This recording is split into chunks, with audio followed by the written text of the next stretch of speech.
we pick up at number 18 Grosvenor Square, home for many years now of the London Esoteric Society. It is the 22nd of January 1898, and it is, or is it 1899 now? I really should actually know my years. We'll check that point. 98. Yeah, 98, thank you. And two members of the society are here currently. John Greaves, the librarian, and Mortimer Davenport, doctor and ex-bookseller. And nothing else at all. And it's a couple of days since you began your investigation into the death of Charles Gladstone and the events surrounding Ernest Chillingworth and the artist's mind. And what have you been up to in this last... essentially, what did you get up to yesterday on the Friday? Have you got any plans in motion? Any things you are trying to achieve? Yes, I think Mortimer, because he noticed how well John Greaves got on and how much he liked Margaret Cornwall, the actress. He was going to send a gift to her, like flowers or something, at the theatre where she was, or whatever seems a fitting gift for an actress. Maybe not flowers, I'm not sure. Whatever seems an appropriate Victorian gift, he'd arranged to be sent to the theatre from John Greaves, just to help him sort of act as his wingman as such. And the wingman he never knew he had. And that's something I'd planned to do. The other thing is he would have written a letter to Catherine Gladstone, just updating her pretty much on some of her findings, basically confirming that the brother's death wasn't an accident, and basically giving the information that we had found, more or less. Deciding for sending those letters, is there anything you wish to have tried to have attempted or done in that day? There is one thing I would have liked to have tried to do, is got the papers from Charles's place. There's strange music. I was trying to possibly copy or forge something. It didn't to look as if he wrote it, basically going on his handwriting, to come up with effectively fake music sheets. That sort of thing. Give me a forgery roll. This will be hard because this is music rather than writing, and while you're able to copy bits of it, you don't entirely understand what it is you're writing, because we've established that I haven't got you're not very good at music. Yeah, so that's just a success. You look at your work, and although your penmanship is fine and your paper is fine and all that matches up, you're not entirely convinced that you can do this in a way that seems musically sensible. You have some vague memories of some piano lessons maybe you took as a child, but you're not musical. No. Could I replace bits with music from other books, basically, other music? I mean, essentially, yeah, that's what you've done. So you've got this tune, this piece that Charles Gladstone had written, this Loki's, the background. There'll be bits and pieces of the score for Loki's gift, and then at some point it just kind of veers into various bits of well-known music that Mortimer was able to find around the society. So just in the middle of this otherwise original piece, it just which is a little bit of Beethoven for a while. He doesn't want the original piece to get out there, so messing it up like this is perfect. As long as the handwriting is made to look as if it is by Charles, and possibly Daniel, a combination of either of them, because there was a letter off Daniel as well. Okay, so yeah, you've got this fake music. Yep. Is there anything else you wanted to have done yesterday, or is that enough to have kept you busy? Nothing that would have really had any impact, just making sure John's love life is assisted, and that letter goes off to Catherine to make sure that she's at least aware that we have looked into it and we can confirm that it wasn't a natural death. Her brother hadn't fallen at the piano and broken his neck as reported. Okay. John, is there anything you wanted to have done with your time? There is indeed. I seem to be oddly fixated with this statue that I've come into possession. So I spent quite a bit of time at the library, the King's College Library, see if I could find anything else about it. Also, Okay, I this just this was the statue that Ernest Chillingworth had gifted to Margaret Cornwall. right. Yes, Hmm. which does seem to be a statue that he has made. It has his initials in the bottom. Um, Searching through the library, there's no sort of mention of this statue itself. If you want to look for things perhaps related to, like, what could be a reference for it, or the Right, materials, or the sort of right. lore Like around the it in general, it, it was made of jade, right? yes, it was made of jade. Okay, so I'd look for any sort of occult references to, jade. Yeah, you can either use a cult to go on your own knowledge of what you know already, or a library use roll to try and look up additional information. Well, It will be hard to find anything, and an extreme success might find something additional. well, I have a better chance of finding something using library use. So let's see. No, just a regular success. No, you don't find anything particularly referencing what might have inspired Illingworth or sort of guided him to create this statue. Okay. And I also did a quick search on music that might have effect on people, but all I found was a note referencing Experiment 4. Experiment 4? Oh, the modern day reference. Oh, Experiment 4, the number 4. I was waiting for the second half of the sentence going Experiment 4. No, Experiment number 4. Yeah. Add another one on the tally of list of references that go straight over to Society.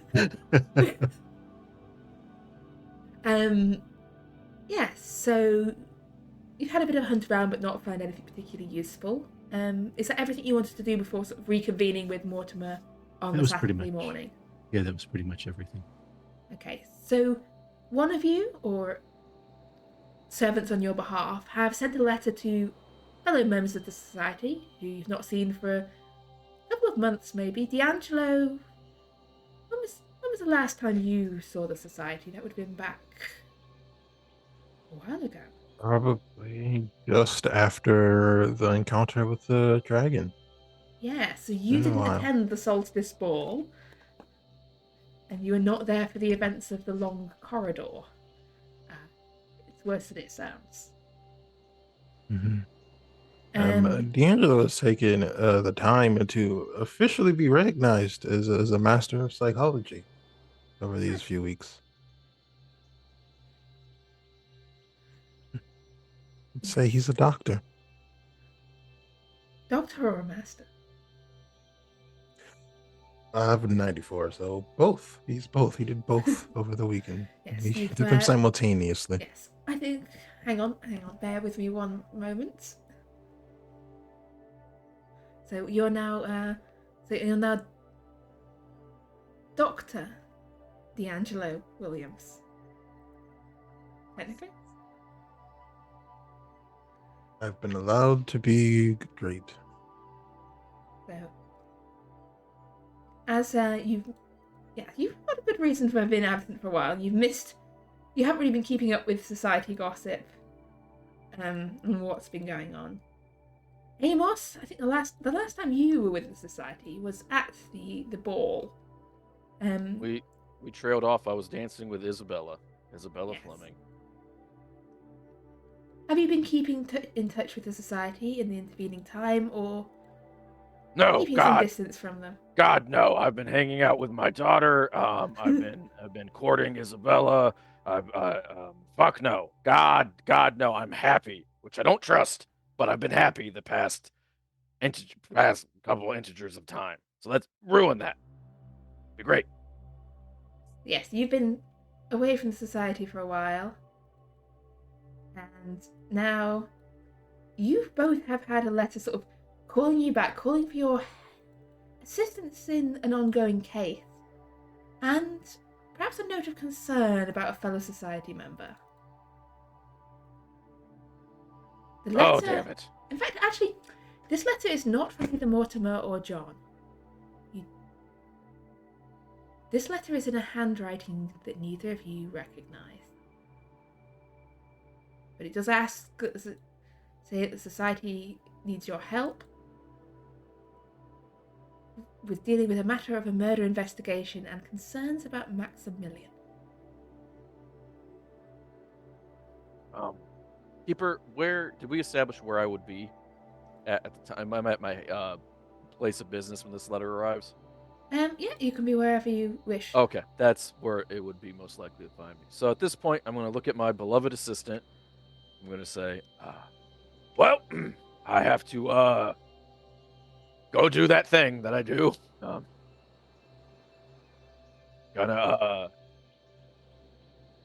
fetch my pistol, the good one, please, dear assistant.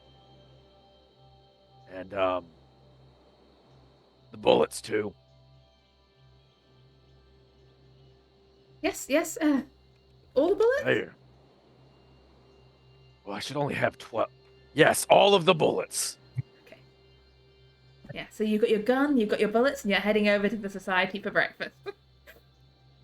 That makes way too much sense, sadly. But yes, I'll take the carriage over to the society.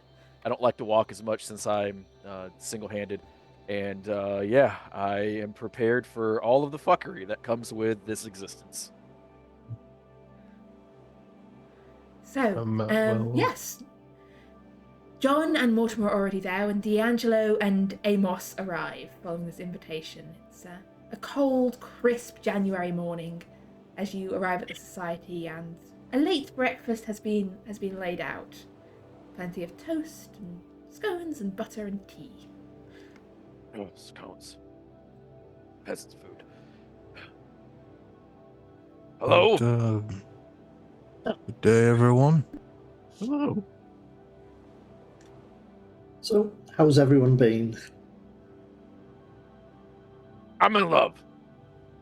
Well, congratulations. Really? Yeah. Yep. It doesn't seem like you. I know. Damnedest thing. But congratulations, then. No. I have yet to figure out if she's in love with me, but Fair I'm enough. strangely happy, which makes me suspicious. I have this strange letter that none of you wrote. What letter? What letter? Yeah. This letter. And I hand them the letter that was described by our beloved keeper. Do I recognise the handwriting at all? Make me, I guess, an intelligence roll here. It's a very deliberate hand. It's neat,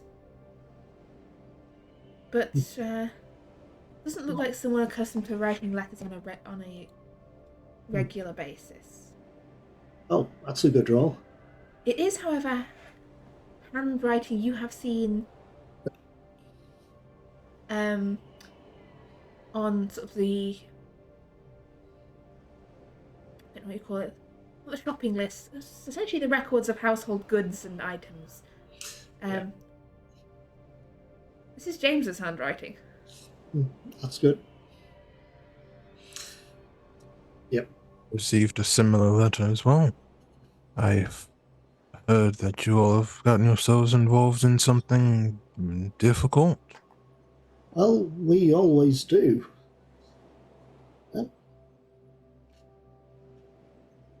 Well, we've been asked to investigate a murder. Basically, in brief, Charles Gladstone had been killed. Official sources say it was an accident, and a terrible accident, but it seems a bit strange. Someone tripping or falling and breaking their neck at their piano. Charles was like a composer, a writer of music as such. And quite a talented piano player as well. So we looked into it and checked with the coroner, and it does look as if there was a murder. Looks like there's no sign of any break-in at his house, so he let someone in. The person seems to have grabbed him, choked him, strangled him, and broken his neck whilst he was sitting at the piano. As to why this has been covered up and made to sound as if it's an accident is a bit strange, but also the music he was writing, we believe, probably drives people insane if they listen to it. It's that bad? God damn. It's the effect of the music, much like there are paintings that can drive people insane. Oh, no, I've met Maddie. Yeah, so it's the same sort of idea with this music. Luckily, we only heard a little bit of the music, but it certainly does have a strange effect. It looks like this Ernest Chillingworth met him, I think, in Bath. Seem to remember him trying to acquire those paintings. That drove people insane. But anyway, it seems he's somehow commissioned this person to, well, write this music for his play called Loki's Gift. And I think it's probably going to be a good idea to interfere with this and prevent it from going ahead somehow. But as to how, I'm not entirely sure. Well, I'm going to be honest with you. Go ahead, D'Angelo. Oh, before we start on that, Mr. Johnson, are you all right? Max is not currently here at the moment. No. Then never mind. Is Mr. absent? Is Mr. Johnson all right? Well, it was the matter of him when we went through the portal in that corridor, where John and myself were. Max suffered something of an accident. Yeah, he lost his mind for a moment, and he died. And then afterwards, after we had left, he came out of the portal after us and seemed alive. Hold on. You said he died, and then after we left, you seemed okay. There's something that had to have happened in the midst of that. He came out of the portal perfectly fine. Yeah, that's where the concern is. Oh, yes, He says he's fine, though. Yeah, he appears to be perfectly... It doesn't make sense. There was a weird black altar on the other side of the portal. I think it's something tied with the Black Pharaoh, probably, but... fuck me running. Okay, that's a name that just makes me want to fucking scream. Where is this portal and altar? We've sealed the portal now. We have to do a ritual, a blood ritual thing to seal the portal, make sure it's closed, or loads of monster things would come out and kill everyone. Nasty ones. Yeah. It shouldn't be a problem again, at least for, what, you think about 100 years? Oh, yeah, I hope 100 years. Then it'll start to open again, and it'll have to be closed again. Unless we find a way to permanently seal it. That sounds like a problem for not now. So we don't know where Mr. Johnson is? Not at the moment. He seems to have problems with his memory, talking to people who aren't there. And, at this point, you hear a knock at the front door. I'm gonna laugh if that's him, by the way, fellas. If you lost him and he found himself, I'm teasing you relentlessly. He is getting old, so his memory's not best at the moment, but yeah, we are worried about him. I don't understand what's happened. Oh, he'll be fine. He's always fine. Yes, Maximilian, you're standing on the front step of the society. As far as you're aware, it is Friday morning, probably. You seem to have missed some hours last night. You're standing on the doorstep. The letter you had gone to post is nowhere to be seen, but there is something in your pocket, like a card, a letter addressed to the London Esoteric Society. Okay, I'm gonna feel a bit confused and gonna read it. It doesn't seem to be a very long letter. You're just standing on the front doorstep reading this letter. It's a scrawled message. It says, "Members of the London Esoteric Society, you're invited tonight to a dress rehearsal performance of Loki's Gift." And it's signed Ernest Chillingworth. No, okay. And I'm as you're assuming reading that this, she probably just was on the ground there and just picked it up, right? I was not having that. probably. Whatever. I'm gonna knock on the door and have him let me in. Yeah, James opens the door, sort of looks you up and down, and goes, "Oh, you're here. Yeah. Are you all right, sir?" Yeah. It's did nobody hear the door? Because I found that one in front of the door. Oh, think. No, I didn't hear anyone before you came here. The others are just through in the parlor. Yep. I'll take you through. Or Yeah, sure. Thank you. Find your own way. No, I'll go in. So yeah, just as Amos is commenting on the presence or absence of Maximilian, Maximilian walks into the room. Maximilian, Yeah. Hello. Hi. it's great to see you. We were invited to the rehearsal, I guess. And I'm gonna put the letter in the middle between the others. I'm not sure why they didn't give it to James instead threw it in front of the door, but How did you get it? I mean it was in front of the door. Oh, on the ground? They just left it on the ground in front of the door? Maybe James didn't hear the door or something. I don't know. Are you sure Ernest couldn't have handed you it when you were talking to him last time? Because after John and myself had left, you stayed behind to talk a bit longer with Ernest, probably about Pacific Club stuff, so he might have given you the invite then.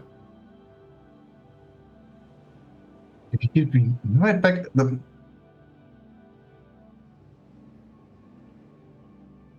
I don't know. But either way, It's just. Wait. I've heard an interesting story about you, Mr. Johnson. How are you feeling? I'm doing all right. No, just getting a bit old. You know.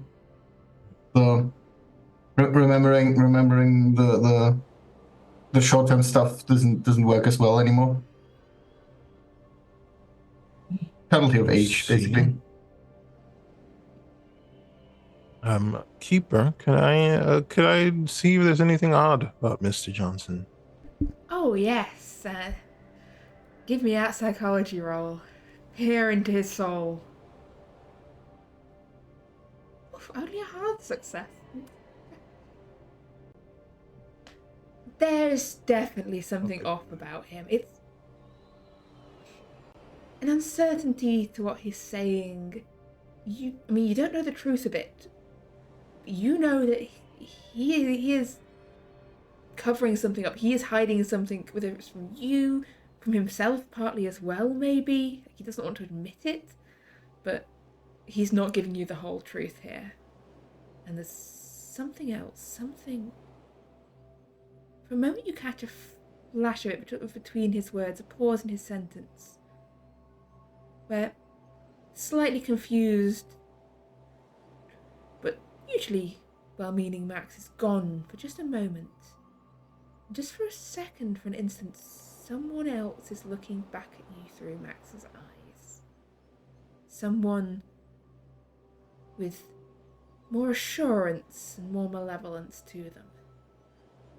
And just for a moment, your eyes meet and you think that they know you're watching them.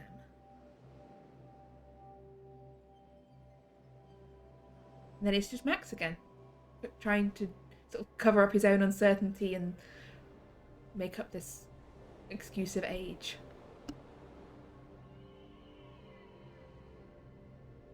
I see. Well, perhaps you should take some time off to explore, to slow down, Mr. Johnson. Nah, if you slow down, then you're never gonna get back up to speed. That's how age works, right? Well, there's a benefit to being slower, to instructing instead of doing. It's never expecting to make it to that age, to be honest. All the travels. It's kind of comfortable. You don't recall anything? Maybe addled your memories or anything? Wait, where would it? I mean, it's been a rough couple of years. True, you have been drinking more than usual as well, but Yeah, might be my own fault, huh? Oh, could be. Yeah, I will latch on alcohol as an excuse immediately. Right. Well, it seems like we have an opportunity to see this play in person. Is this play on tonight? The dress It's rehearsal, I mean. the dress rehearsal, yes. You know, No, it's on Saturday, right? No, Yeah, it's Saturday today. no, it's Friday. no, it's Saturday. Look at the paper. We have it at the table. Oh, must have slipped my mind. Must have slipped in dates. We'll have to do something to try and neutralise the music's effect on us Yeah. if we do listen to it. Because we only heard, John, myself, and Max had only heard a bit of it before. And it seemed to have some sort of effect on our minds. I was thinking, like waxed cloth or something we can put in our ears to shield us from the music should we hear it. That's all I can think of, really. It doesn't seem to be much else unless we want to put cheese in our ears. I think the wax idea should be sufficient. It'll be Some sort of level of bit protection just strange. to dull the sound a bit in case we need to. I'm sure it'll be easy enough to get hold of wax. There's probably some here somewhere. Some candle. Well, we could warm beeswax from the candles. Yeah. Something like that. Exactly. It should be easy enough. Cloths, we could just use bandages if necessary. There's cloth all over the place. It's easy enough. But Right? it might be worth actually popping in to visit Daniel Ridley to see if he's finished the music yet. Good point. We could always offer to take the music through to Ernest, but we shall see. It'd be worth checking on him anyway. Might I ask a question? If that's Yes. okay. By all means. I know we want to sabotage the music, and I know we don't want there to be copies of it and have it dispensed and things of that nature. What happens if tonight, when they're playing it, I know we're probably going to try to swap it out or something. What happens if they have it memorized? Like whoever might be playing it tonight, if it's being played tonight at the rehearsal. I don't really know much about any of this. No, really. it's a valid point. Yes, the piece of music's brand new, extremely complex. We spoke to Daniel on Thursday, and he was still writing it. Hadn't been finished then. So I find. So we're gambling that because there's a reasonable chance it'd be hard to be memorized Oh, and extremely! execute. It is Okay. probably the most advanced and complicated piece of music I've ever seen written. It doesn't seem to make sense. It seems to jump around a lot. It's a very erratic, offbeat, chaotic. It seems to be. It's just very strange. But we can find out if it has been memorized. We'll have to worry about it at the time. I believe Daniel was obsessed with finishing it, so short of killing him, we wouldn't have been able to stop it from being written, and I'd really not like to kill anyone, to be fair. The easiest thing to do is to allow him to finish writing it. I see. I believe Mr. Thompson may have a fair point. To what level are we willing to go to stop this song? Even if it is not tonight, but the next time? Do we want to kill this person to guarantee it cannot be used? Would not be unheard of for some outside party to be offering guidance? No, I think that I think we'd have to kill them. I think you might. I heard a story about you have. Don't we have like spells? I know we shouldn't rely on spells, and it's very dangerous. I understand that. Don't we have like a spell to like put someone in a trance or make them go crazy or something? Very likely. There's spells to do all sorts of things, but I don't know all of them. Well, I know you don't know all the spells. You'd be a gibbering, mad Exactly. creature if you did. I'm just saying, but in our repertoire of spells, don't we have something that might be useful to stop it? I don't know. I mean, I'm really just good at accounting, shooting things, and cussing, and chess, of course. But those are my 4 skill sets, and none of them seem very useful right now. Surprising theme. Losing confidence. Anyway, I'm just saying. I just bring it up to be thought. It is a valid point, though. I've recently read a spell. I've not studied it, but I have read a spell that allows you to curse someone. And I'm not sure. Can't remember the effect of it. Keeper. How do I remember much of that curse spell? Like, does it basically impair someone's abilities, or? Carried her off. She's gone. He is getting a book. Abandoned. Just It has wondering this if thing it's written down in it. whether it actually it's from the Black Anis book. It was it's just curse enemy, the spell. Yes. I'm wondering whether it impairs someone's abilities, or whether it. Just double check, because this is not a spell that has actually ever come up in game. It is one from It hasn't. the wonderful appendices of Because this. I was just thinking, if it's wonderful, something that, beautiful book. if it's something that puts a penalty on someone, it might be interesting to put it on the person playing the music, so he has a penalty dice when he's trying to play the piece. Yeah, so curses, essentially it is, you're trying to cause mental or physical harm. You can sort of target it, you can try and sort of make things harder for someone in a specific task. So you could try and impair someone's senses, so their hearing, their eyesight, even their sense of smell might be handy if they're trying to, detect snakes. It is an opposed power roll, and it's going to reduce one of their characteristics temporarily, essentially. So you could choose to basically impair someone's strength, Yes, or you can someone's choose ability to do something. dexterity. You can impair their power further beyond that point, or their constitution, or even their appearance. Yeah. Cool. So it just effectively, that's what it is. It impairs The only ability. thing you cannot target of all those, apparently, according to... No, you cannot target their education. You're essentially going after their knowledge and their memories. So, yeah, I'd say that. We revoke your doctorate. Nice student loans, loser. Yes, I cast the curse of repealed by the Academic Integrity Board. No. Very specific one. Would we know that it's dexterity for piano or strength for piano keeper? I know it's not my spell. I wouldn't specify it. I'd just say their ability to play piano. Yeah, that would I'd say that's almost going against their music skill, essentially. You're Okay, specifically, trying to impair how good they are at music. So, I'd let you go after that. You want to start casting hexes on people? Andy, I mean, there's worse things I could be casting. Yes.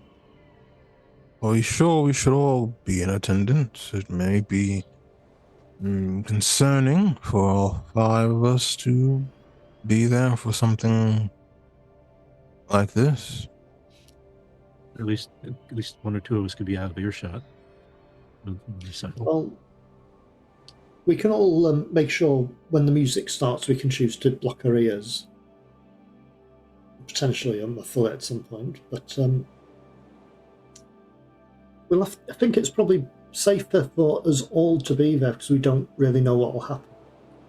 And if necessary, 1 can always leave, or 2 could always leave early if there's something else we need to do. Yes, we could always lie and have somebody skulking about. We might have to play it by ear, which has served us incredibly well and done us incredibly poorly. I'm not entirely sure how we could disrupt this, though. Oh, God. I can disrupt anything. You kidding me? Damn near everything bothers me. I can pitch a fit about anything. God. Oh, you're probably going to really hate this play, to be fair. Actually, that is a very valid point. We could... I'll heckle the shit out of it. Kidding me? That's a What's brilliant the play idea. about? What's the play about? I'll hate it instantly. Once I put my mind to hating something, it's an unstoppable train. Oh, it's something silly. I'm not entirely sure what the play's about. Is it about philosophy, math, accounting? I have no idea. Keep But then it. it's trash. Then it's fucking I trash. think philosophy fit quite well to what he was talking about, didn't it? Well, then he was talked wrong. He talked 5,000 words, and I didn't understand a single one of it. Oh, well, you're pretty fucking smart. So it's probably terrible. If it can't be comprehended by the average reader, it means nothing. See? I hate it already. I don't even know what it's about, and I know it's bad. It's I'll heckle it. art. I hate art. Art's tried to kill me. Anyway, as you're deviating into a hatred of art, and you're gonna. It's a terrible play. I hate it. So is the plan to do something to pay a visit to Daniel Ridley, the composer, before the dress rehearsal tonight? Well, Mortimer does want to see him to see how he's got on with the music, whether he's completed it, and so Okay. on. Who is going to Ridley's place to discuss the music? And is there anywhere anyone else wants to go to do anything else? Or are you?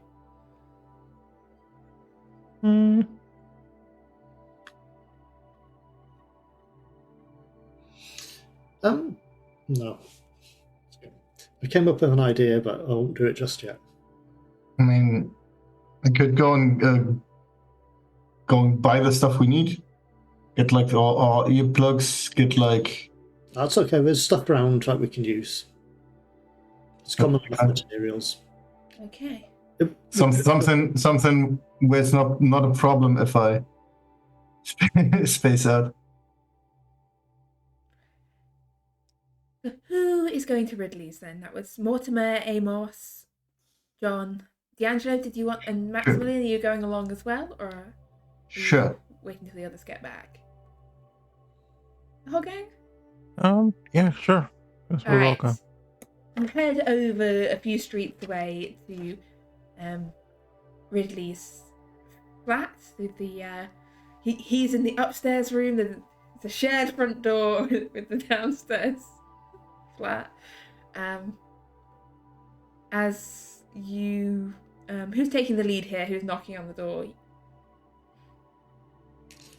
I can do that. It's fine. Okay, the knock on the door.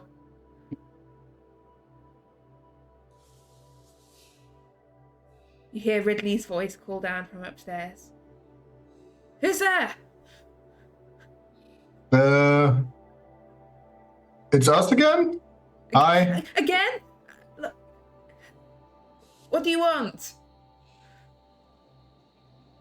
What did we want again? We just wish to speak to you about Loki's gift and the music. I already gave you the music. He Me, shouts the out. music. Yes. Who did you give the music to? I gave it to you yesterday when you came round. Are you sure it's us? I mean, does he think it's someone else? He's currently sort of calling down from upstairs. So he can't see you, he's just going by your voices. Yeah. Max, did you get the music yesterday? Why would I get the music? I don't know, but he's convinced one of us has collected it. You think he mixed up the voices of our voices? The sound of our voices? Probably. Ask them what the person looked like that took the music.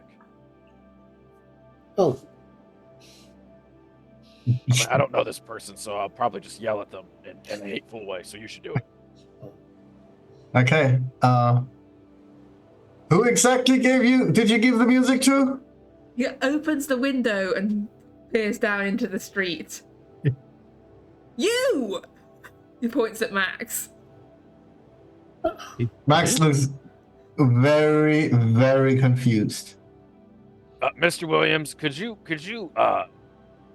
try to figure out what's going on with our good friend Max here?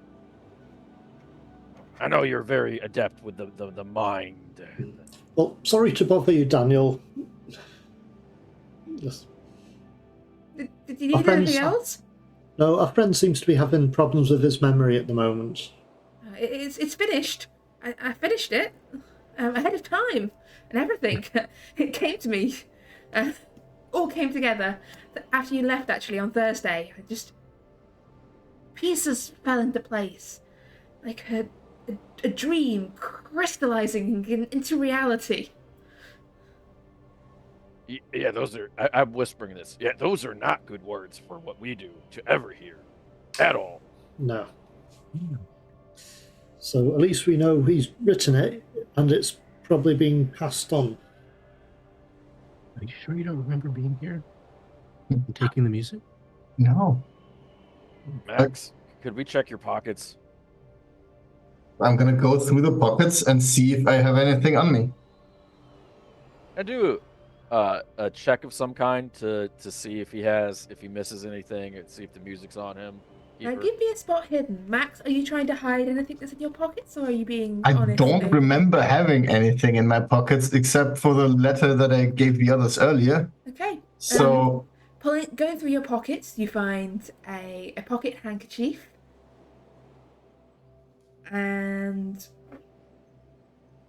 a key. probably from a place I have been like once in a month. But yeah. What else would be in your pockets? A strange golden ring. Yeah, a little gold. No, different color. The ruby. Are you still even carrying that around? Yes, a rather large, like egg-sized ruby. My God, you're wealthy. Should take care of that. Keeper, I've Yes. did a psychology roll on Max just to find out if he's been honest with us, pretty much. I mean, as far as you can tell, he seems to be honest. He's sort of there rummaging through his pockets, pulling out key, large ruby, Ammo. handkerchief, As one does. Ammunition for the gun. Yeah, gun, Yeah. ammunition. Actually, Does less my- ammunition than you remember having before. Oh, that's fucking horrible. Does my extreme success on the spot hit? You're missing two anything? bullets that you. Oh, he's killed 2 people. Oh, this probably went hunting. In I London. have a Right. theory. but- Right. I mean, I'm not gonna say that I'm missing 2 bullets. There's just bullets in my pocket. It's fine. Okay, none of you know how many bullets he had in his pocket previously, so none of you are aware of that. But Yeah, Loki, I might you see him hesitate slightly as he takes them out. Sort of, he looks at them for a moment as though maybe he forgot he'd put them in there or something. But yeah, he hesitates slightly on the bullets, but then carries on. I have a That's theory, but it is likely the music has already been delivered to where it is supposed to go.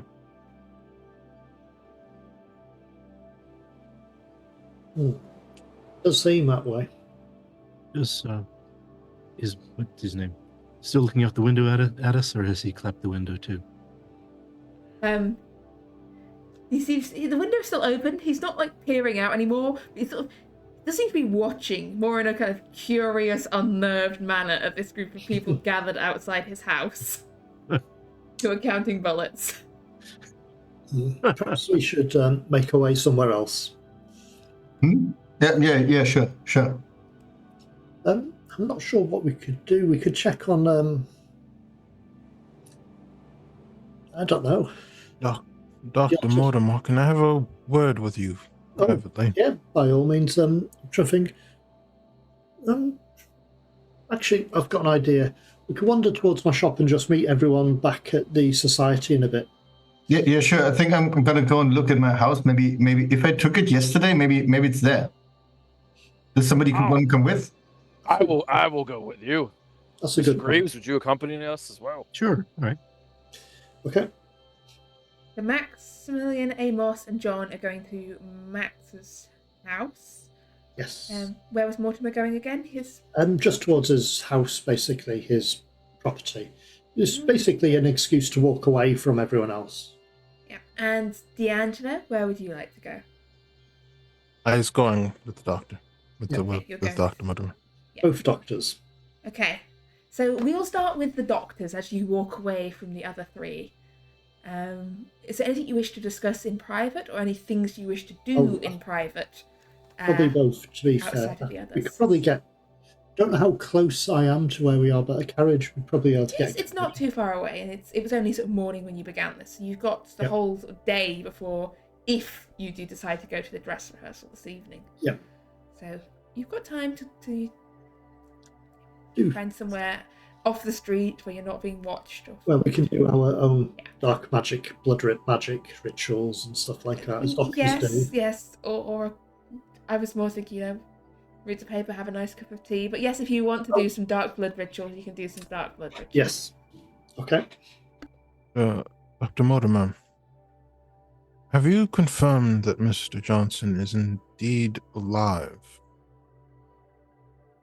Yes. But I do have concerns because I know of magic that allows you to bring the dead back to life.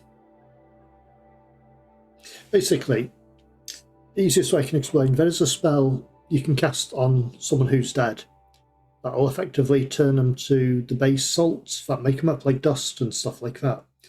And then a second casting brings them back. As far as I can tell from what I read of the spell, they are alive. I suspect that's what's happened with Max, is that he's been brought back. Something happened in that portal to do with that black altar. So I can confirm he was dead. You He believe seems to that be it alive now. is... I believe it is the Black Pharaoh who is in control of what remains of Mr. Johnson. I do not believe he is truly losing his memory. Rather, someone else has taken control, similar to a marionette on a string. My hunch is correct. The song and whatever it was supposed to be has already been delivered to whomever will cause the maximum amount of concern, and we should assume that although Mr. Johnson seems to be here, I don't believe he is. It is It does seem the sort of thing the Black Pharaoh would do, to be fair. And I seem to remember him being associated with a black altar I encountered some time ago in another cult site, beneath a farmhouse. So it does make sense. And I have spoken to the Black Pharaoh before when he was acting through Miss Carter once. He seems to have the ability to speak to her, well, through her, as if the rest of her was asleep, her mind was asleep, and he was speaking through her.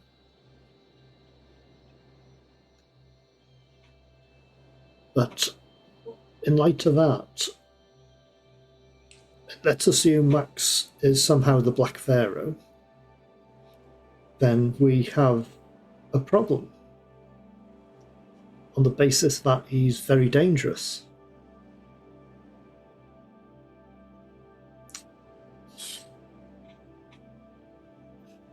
Whether I believe he at least suspects that I am aware of this chain means it'll be rather difficult for me to act freely. But during the beginnings of our journeys together, I was able to find the Book of Ibon, or rather a copy of it. There's a chance that there's something inside that would help us both with our immediate problem and with the long term. Sounds interesting. I've read a little bit of the Book of Annis. I was thinking I could effectively hex the piano player to make things more difficult for him. But it might not work. But in light of how dangerous Max is, I might cast a blood ward on myself. would encourage you to do whatever it is you see fit.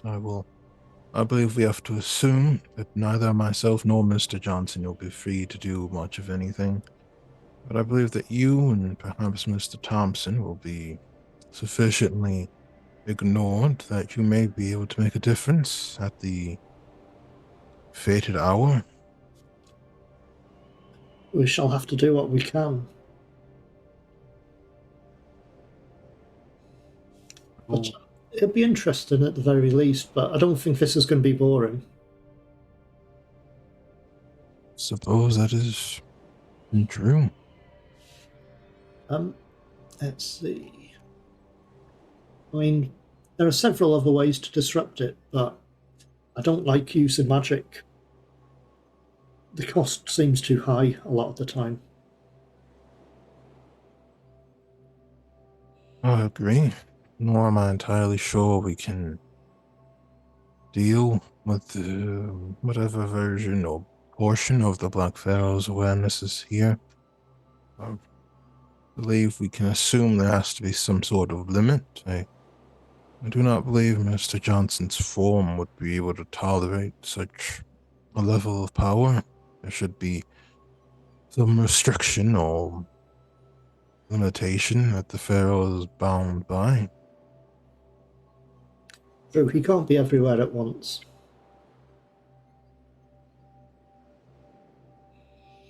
So, we'll have to prepare by the look of it. I mean, I could prepare some sort of sedative to use on Max, if you wish. That may be useful. So, yeah, I'll mix up something. I'm sure I could come up with some sort of concoction. A medical term, of course. But yes, we'll do something. We'll sort out and we'll see how the play goes, but we'll do what we can. Okay. So, is that your intention as sort of preparations before the rehearsal? This evening is to prepare some sedatives in case you need to do that? Sedative, blood ward, wax and cloth for ears, that sort of thing. Wax and cloth's easy enough to get hold of, to be fair. So I'll probably have to spend time to mix up some sort of sedative.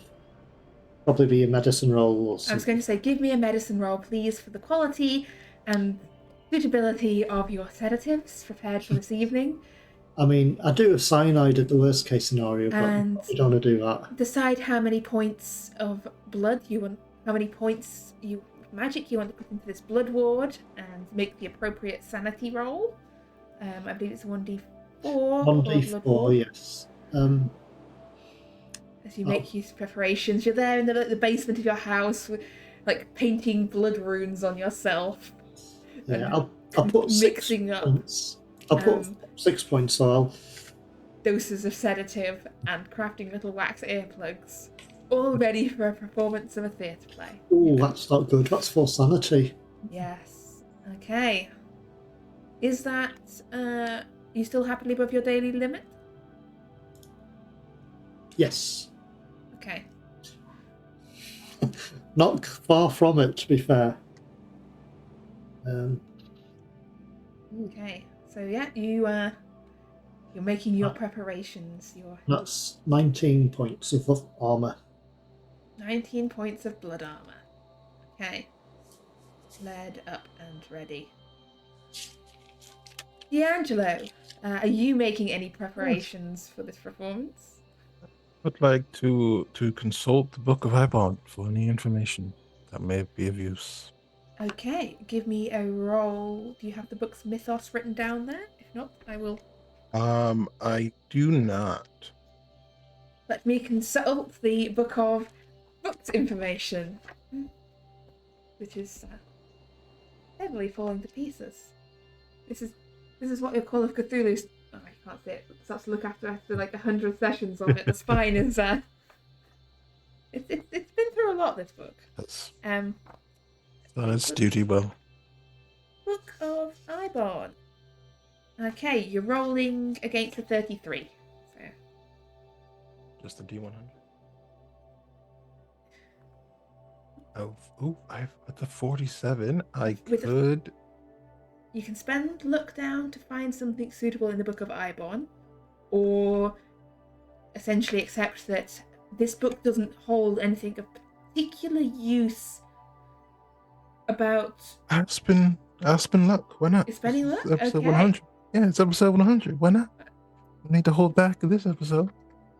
Yeah, you spend that luck. What use is it going to be in the future? Not like I'm going to make the session end with just like 5 luck rolls in a row and just to test you. Sure, why not? Yeah, so you're looking. What sort of information are you looking for specifically in here? Things you think might help with this situation in what way?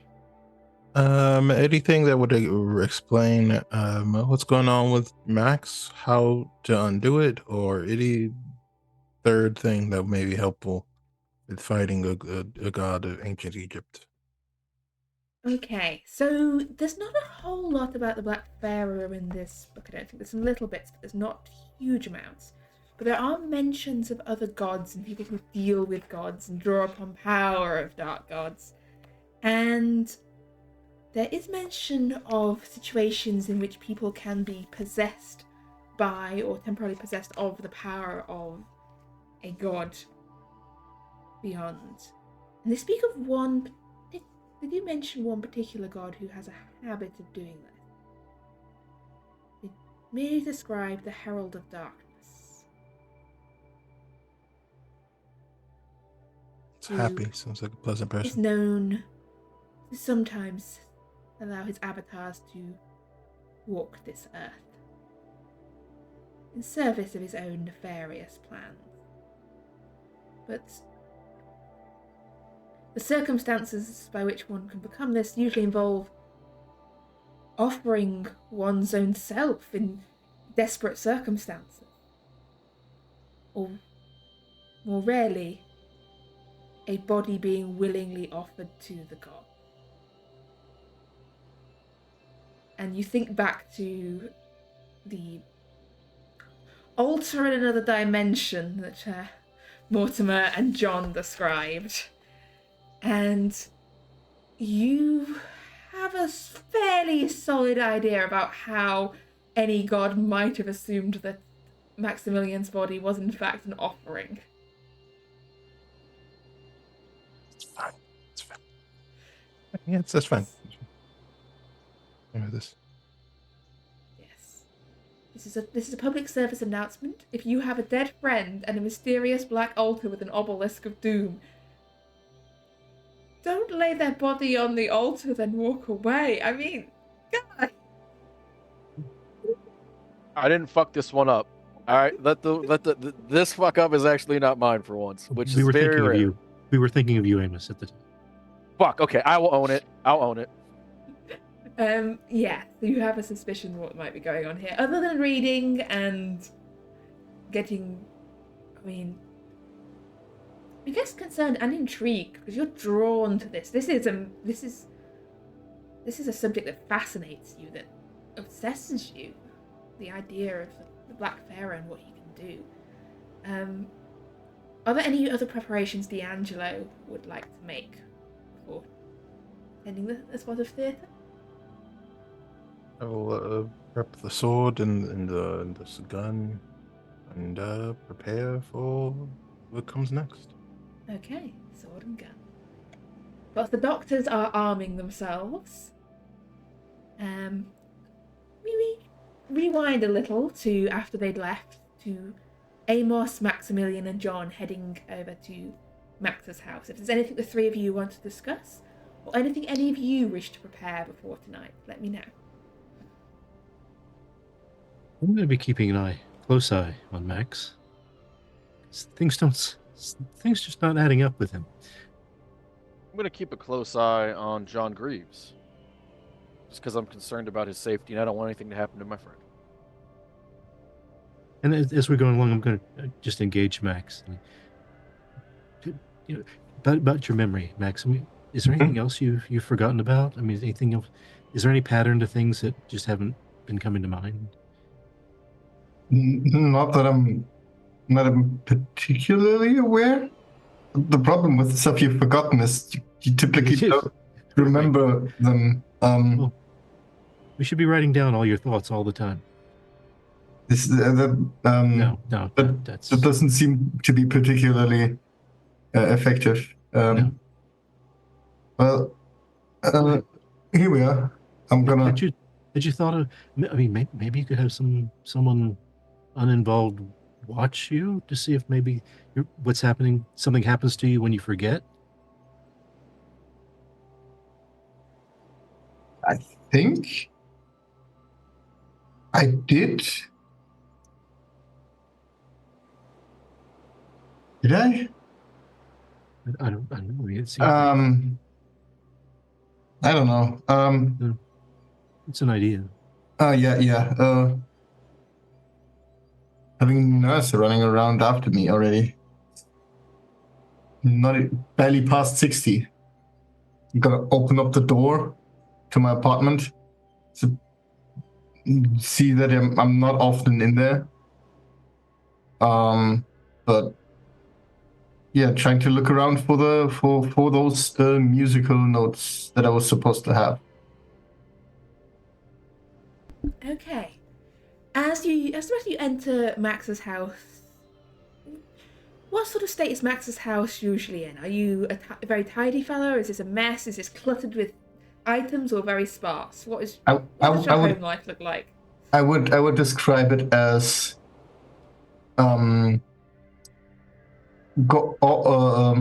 like ordered chaos, basically. Everything technically has its place, but I guess you need to live in it to learn those. Okay. So anyone looking for the music papers can give me a spot hidden roll. Max, you have advantage because it is your house, and you do have an insight into where you might keep things. But yeah, you're searching around through this chaos. Max, you do not find the music. It doesn't appear to be here as you search around. What you do find, however, are essentially a bunch of sort of paper receipts, sort of laid at the top of a pile. Not quite receipts, but sort of contract, signed in your name, arranging for the temporary hire of a theatre for the performance, a dress rehearsal, and potential run of a play. You also find what look to be like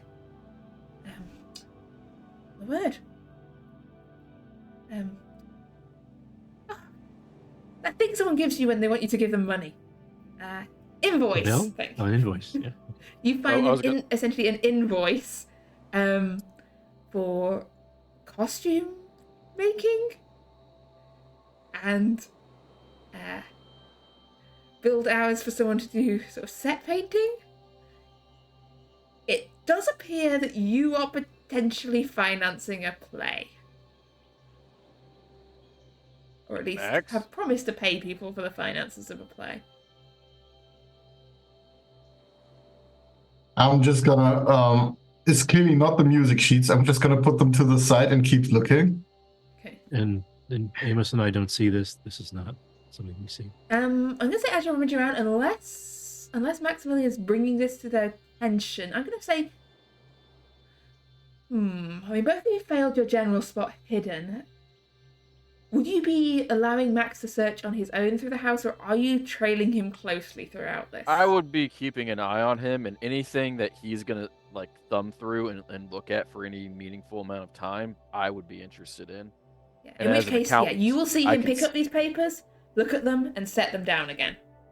Max, could I look at those papers that you just looked at? That's okay. This is just some I don't know. And I'm just gonna grab them and put them away. It's not worth your time. Just my accountant's senses are tingling, Max. Don't you have enough of your job to get those done? I'm prolific, Max. And my assistant is strangely competent now that I've stopped mentally abusing him. No, that works. And hearing this exchange between them, I'm going to come back over to stand right by them both. The two of them sort of crowding in on you, Max. You've like trying to shove the papers in the drawer, but I mean they've seen where you've put them. Max, I'm trying to help you. I'm just trying to help you piece things back together. It's Amos. I remember when I trusted you enough to ask you to help me with my family. You're my friend, Max. You're my friend. I think I'd like to roll a power roll here. What to do? What are you trying to do? Mainly to help me decide whether I'm going to, if I'm going to hand them over or not. That is in your hands. You are not currently under the control of anything. You have a choice of your own free will here to decide what you do. I'm gonna fold them so you can't read what is on them at the moment, and I'm gonna close my eyes as I'm handing them over. I'm gonna take a seat somewhere. Thank you, Max. You are my friend. And besides, they overbilled you or did anything wrong, we'll have their ass. Their ass is what we will have. And Keeper, I'm going to go find a chair to review these documents. Honestly, I don't think overbilling is gonna be a problem. Well, that's an ominous statement.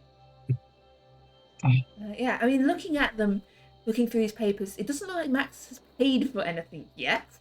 Good. It does look good, like don't he has pay. been billed for costumes and set design and has signed a contract with a theatre,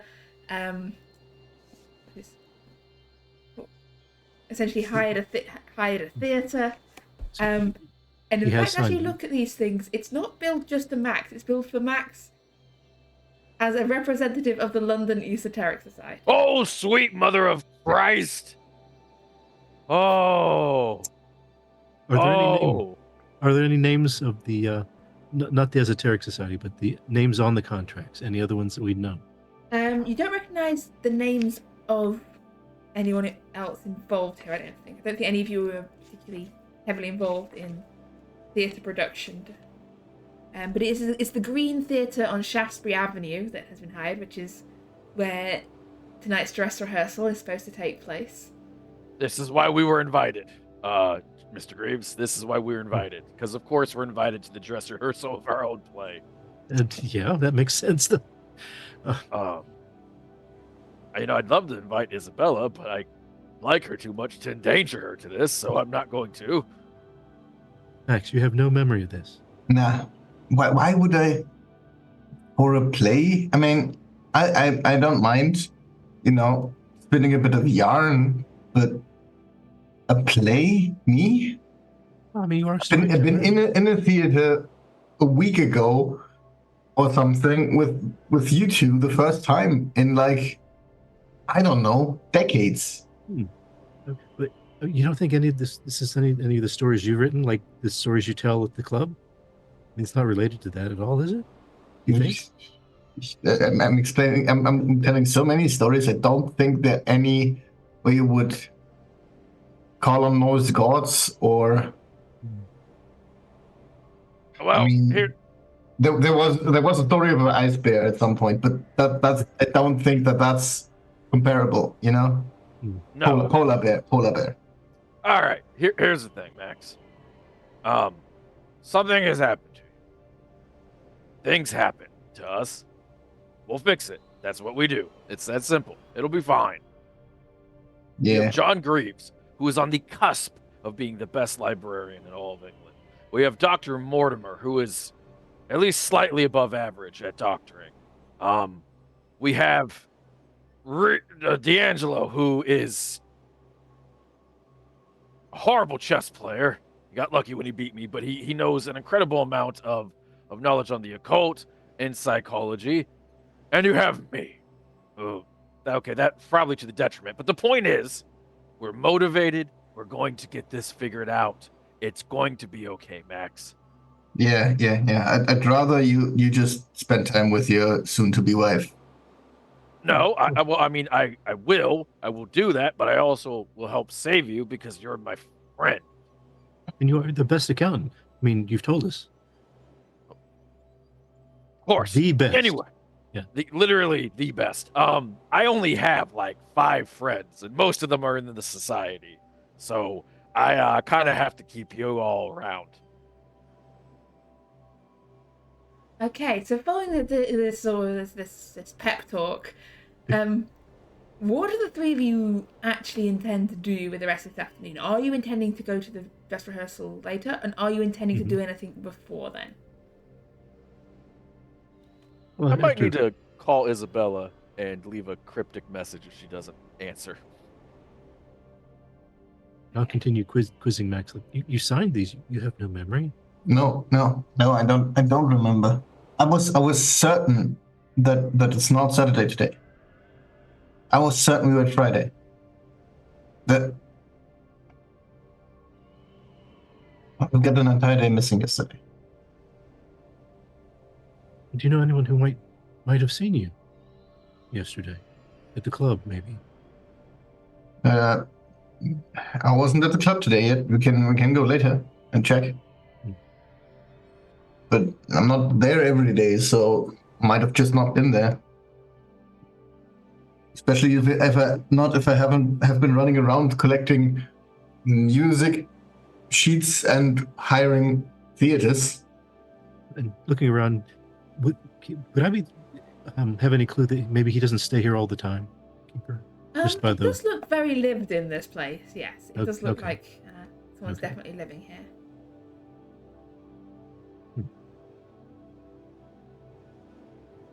I mean, I only sleep half the time at the society. But yes, any preparations you wish to make? Anything you want to do before we go to whatever happens this evening? No, I'm leaving it to Mortimer to take care of like the earplugs and such. Okay. In which I'll make case, my calls. Yeah. Yeah, we would have to role play, but I'll make my calls and my cryptic things. You know. You send a. Is this more of a if you don't see me again? Dearest daughter, remember all of our that type of thing. Dear Isabella, I love seeing you. I would love to see you more if things work out. That classic I'm just thing. checking. Is this the kind of letter that if you do survive, obviously, of course you're going to survive. What else would happen? It's not a deeply concerning letter for a relative to get. If you're reading this, I am dead.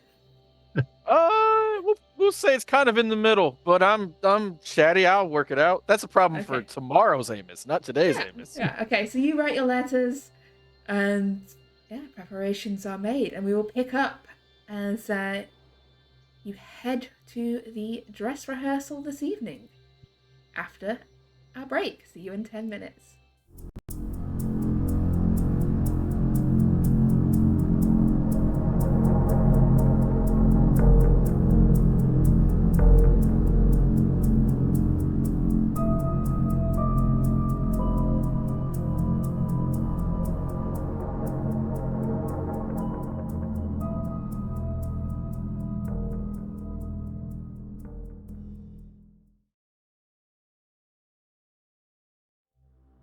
So, we pick up on the evening of the 22nd of January 1988, as our investigators are going to attend the dress rehearsal of the play Loki's Gift at the Green Theatre in Shaftesbury, on Shaftesbury Avenue.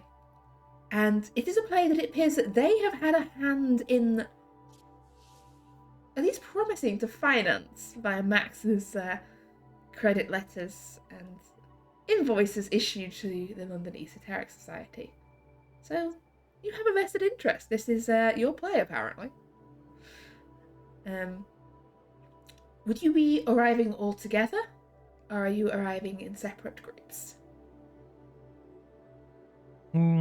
Separately. So we're just meeting up at the theater then. Okay. Meeting up at the theatre. Okay. At the will call window, so we can pick up our tickets, which they of You course have don't- sitting you out. don't need tickets. It's only the dress rehearsal, and you have been explicitly invited. Also, at this point, would Mortimer and D'Angelo have been told that the society's been funding this, or? It depends. Would you want to meet up beforehand and share that information, or leave that to slip during the preparations as you're arriving? We could always do it as we arrive. It makes sense. Yeah, that makes more sense. You arrive at the theatre. It's not sort of lit up. It's not got anything advertising any play that's on. It looks almost like it's closed as you arrive outside the theatre. You're not the only people here. You would see a small gathering of people. Some you recognise from the artists you ran into at Chillingworth's place, and others you see from the Pacific Club. You would recognise Theodore Holcomb, the owner of the Pacific Club, and a few other familiar faces from times you've been through there. A few of them glance in your direction. Theodore will give a greeting if he sees anyone he recognises. Everyone's sort of milling around outside briefly before the doors are opened. So if you want to share any information before going in, you can do so, or you can wait until the doors open.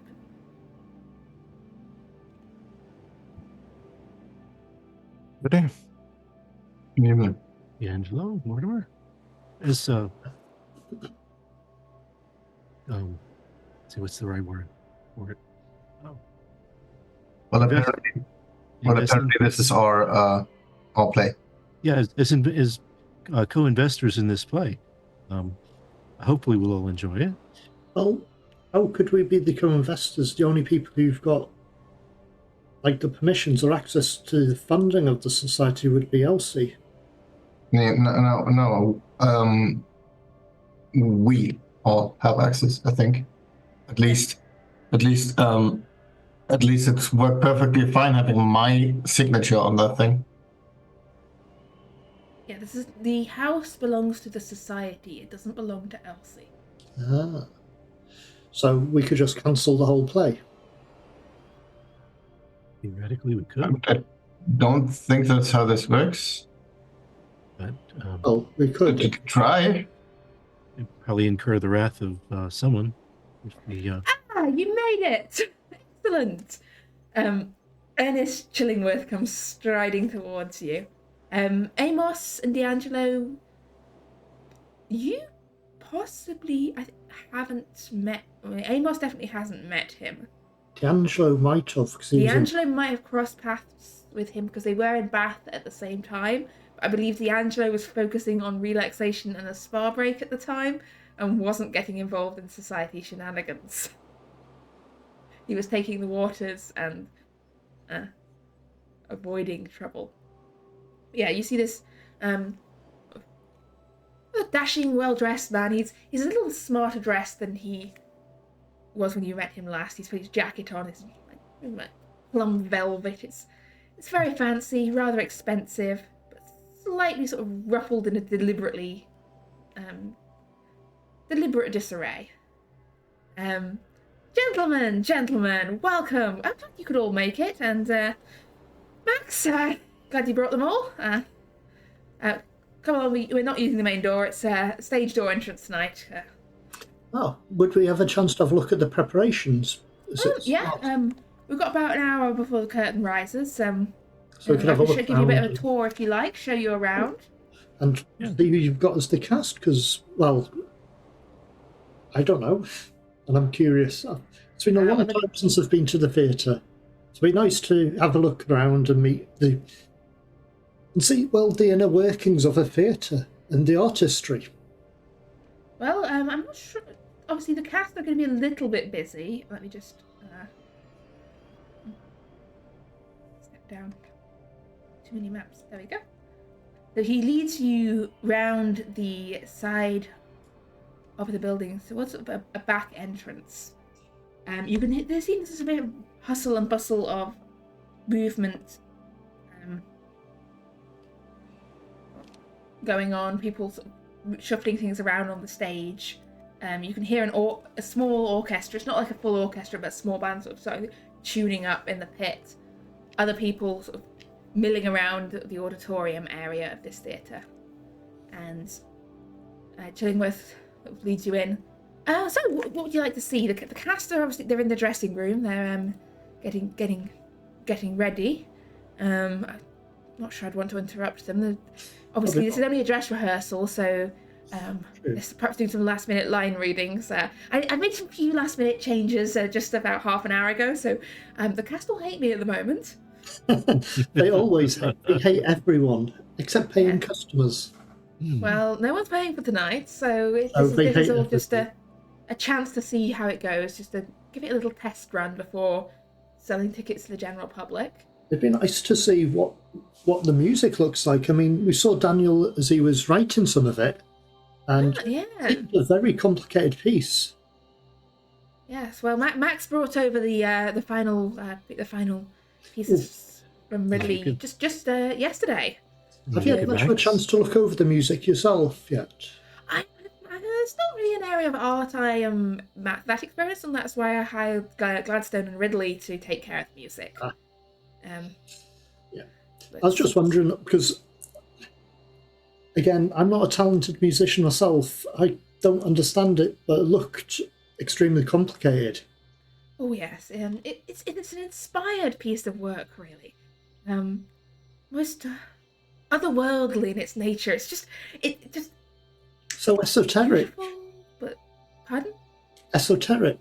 Esoteric, indeed. It's a perfect word. Yes, maybe you should put that on the playbills when we advertise that. Just an esoteric experience. Yes. Yes, that could work. That could work, indeed. It could be, but yes, let's have a look. And so yes, here we have obviously we have a backstage. There's a lift there that comes up from the basement. Carries goods up and down, and this is the back portion of the stage. Not all of that will be in use for this play. We're going minimal with the set, just simplistic. It's enough to get across the idea of place, because the idea of place and the uncertainty of where one is it's all part of the experience. This is in a way a play about what plays mean and what the impact they're going to have on us. Anyway, you'll see it all become clear later. All become clear. This is the stage. We've got a good view out. And that's the pit just down there, and you hear sort of notes of a violin and a few sort of piano notes playing this slightly discordant sound. Doesn't quite tune up right. Mortimer, John, and Maximilian, you recognise this as part of the piece that you heard Ridley playing before. It's not enough of it to really set your nerves on edge as much as hearing all of it, but it's enough to remind you. That what it's supposed to sound like. Oh, yes. That is exactly what it's supposed to sound like. I shall probably start wandering towards the musicians, if I possible, just veer towards the music. To have a look at the sheets of music, to be fair. You can see the sheets sort of balanced, scattered around. There's only about a group of 5 musicians. It's not a full orchestra. This is a much smaller ensemble, and they all look a little frazzled, a little stressed. They're thumbing through pages. Like, wait, are we going to do that bit 3 times? And as I'm walking next to yes. Max, I'm like, see, he verifies that you brought the music yesterday. Yeah. No. I'm gonna. Nothing stirring memory about it. I'm gonna ask him if he's got the same problems. Maybe it's this, And I'm gonna move over to Ernest. I'm gonna just move my head over and ask, do do you also have, like, portions of time missing the last month or so? You know, since we've started? No? No? No. That's just Time age. missing. Okay, it's... No. I was just You? concerned. Do you? Yes, I'm getting old. Wait. I was just not aware that I Wait. brought So this up. when you seemed confused on Thursday when you came to the office. Yeah. Exactly. Was that one of the missing bits of time, or No, going to the office on that's Thursday? not the missing bit. The bit before that was missing. Oh, I see. Oh, that explains so much. That does. You know, the age is taking its toll.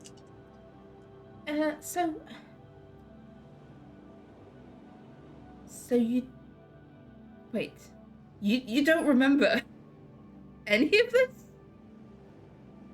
Well, like, kinda. Wait. You do remember that you're paying for this, right? Well, I'll find out. Wait, you are paying for this, right?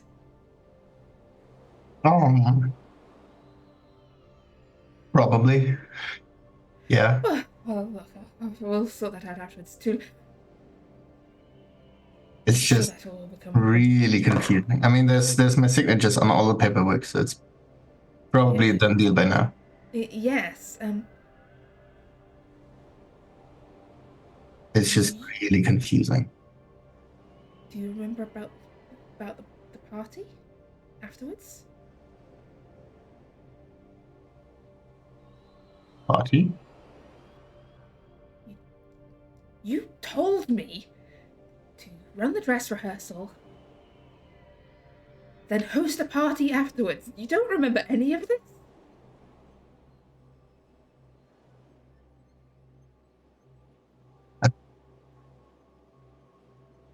I think the face says very clearly that he does not. Is anyone else here with Max and chilling with at the moment? He's whispering. Yeah. He's whispering into his ear. How silent? Was watching him at a distance. Anyone who is nearby can give me a listen roll then if you're trying to listen in. I'm not far away. Yeah. Anyone who's actively trying to listen in can give me a listen roll.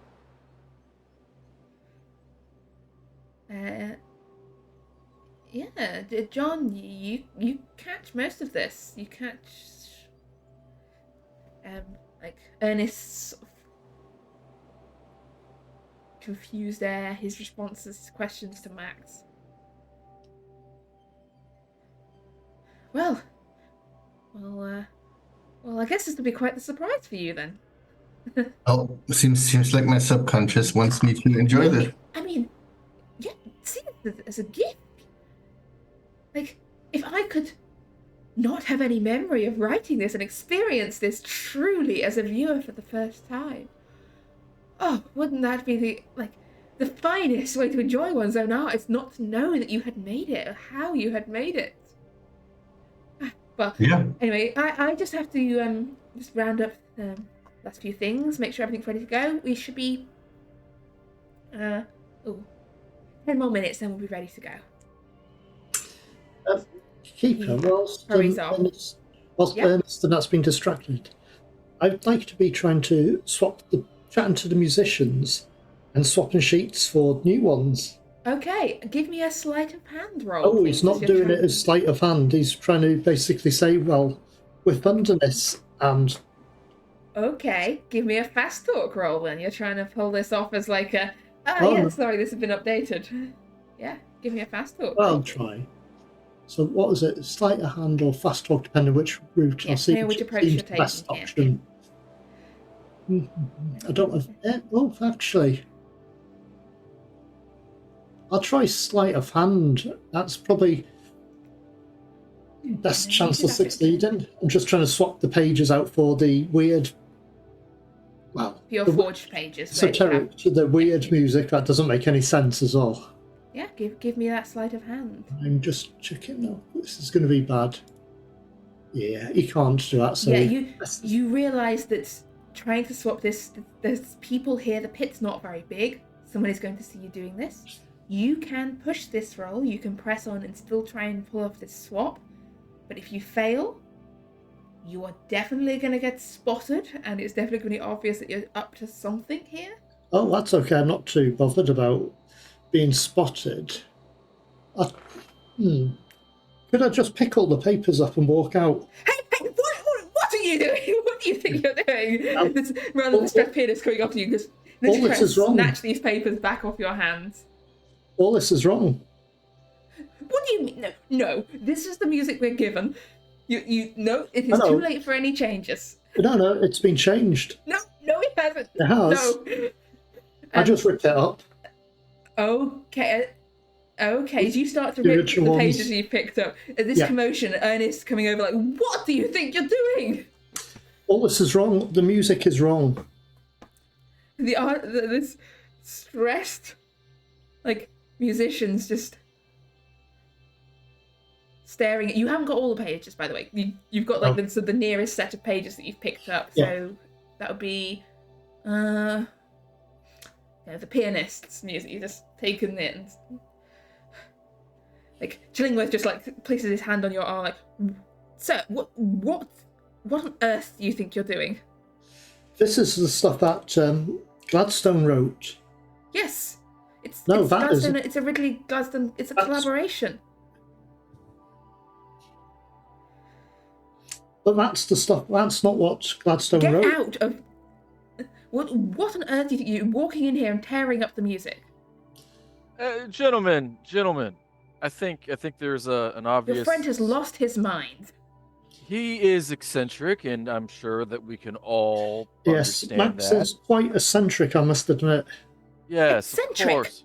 He's whipping up the music. Hey! Let's lower the temperature in the room. He's trying to sabotage me in some way. It's first off. Whoa! Hey! Hold on. First off, we're paying for all this, so we can't, by definition, sabotage you. No. I'm not sure you are paying for all this. Max did not seem very clear on that point. First off.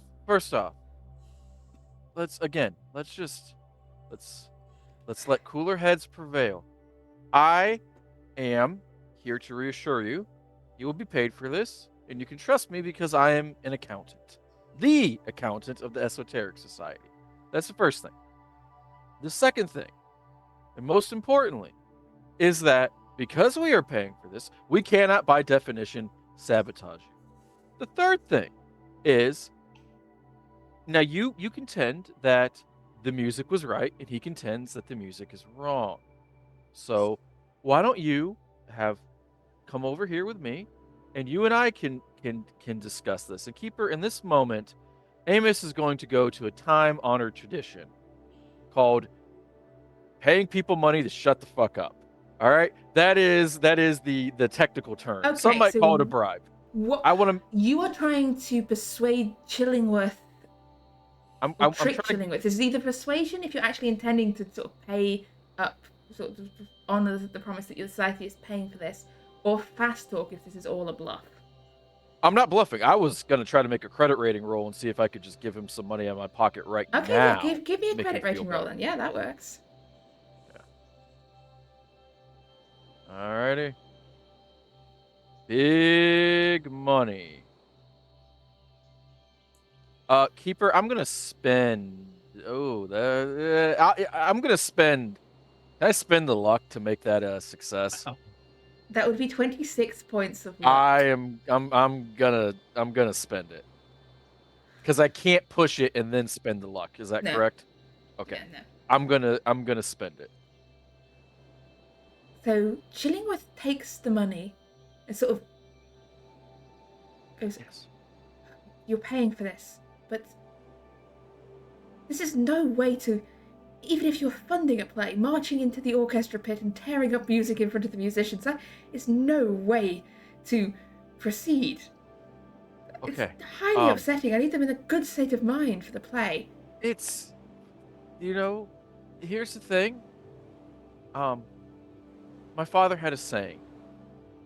It's a very profound saying. I've taken it with me. I think about it every day. My father's saying was this: life is hard, and then you die anyway. That's not. Look. Are you Sir, saying that's not a saying? Because it I'm is saying most that's not definitely a just your saying. father saying. I'm saying, look. Well, no, but first off, don't shush me. I'm financing all of this. Yes, you are. But That's not how any the of this financier works. does not interfere with the artist. Look, can I ask that you gentlemen please take your seats in the auditorium, and I'm going to try and work. I have got 5 angry musicians to calm down. Okay. Well, I understand that. And what you should say to them is, if the money gets into their hand and they are paid, then all is well. I mean, they're musicians. They're damn near unemployed 90% of the year anyway. Just There's a thriving market for musicians currently. not. It's not like it's I something mean, can be replicated and just well, no, but automatically if we spread around. If you listen, want music, look. you have to get musicians. Well, no, I understand that, but if we wanted good musicians, we would have paid for. I'm just saying. I work the. What you? Listen. Look, sorry. Tensions are a little high. I need this to go well, okay? Well, To go well. you're making your financiers upset. If you just walk in there with a cool, calm attitude, it's gonna be fine. But right now, the static in the world is what you're bringing into it. My father had another saying, and the saying is this: stop whining. Okay, look, I will get this calmed down, but could you please ensure that Dr. Davenport doesn't tear anything else up? Listen, every now and again he gets out of line. I just smack him, and I Good. recalibrate his system. Please keep him in line. I'll sort the musicians out. I think I've got a copy of the early drafts that Gladstone wrote for the piano part, so I'll go dig those out. It's gonna be fine. Look. Here's the other thing too. If they get upset, just tell them that since some of this stuff is kind of avant-garde, if they just play it with spirit and lean into it, if they do well, if they please me, I have the power of the purse. I can drop some ducats on them a little bit. Okay? But if they don't do that, then they don't get the ducats. And then they're back in the bread lines.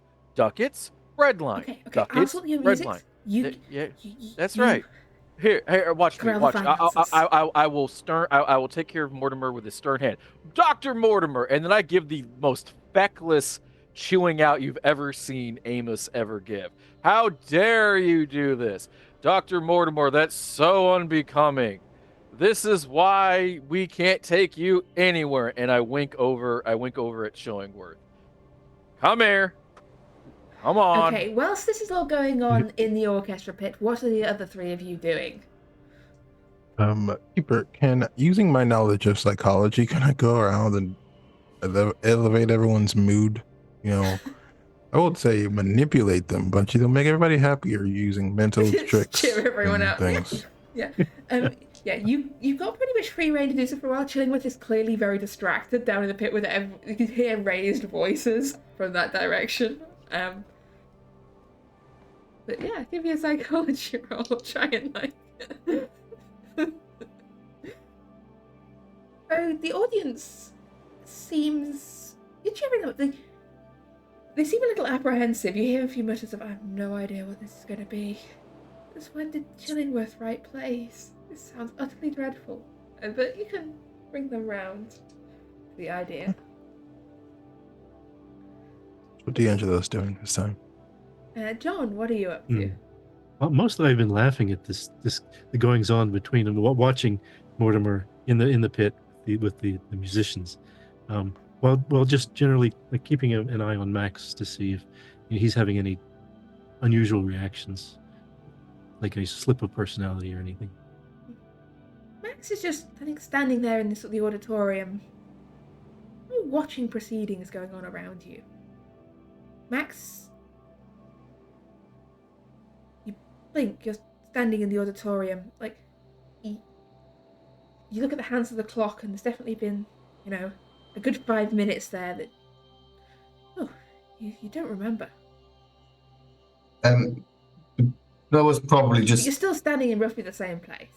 yeah. I kind of done that much, right?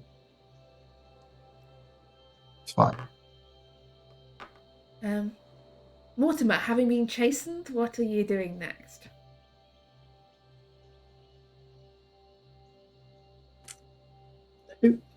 How could I disrupt us even more? However you wish. How do you...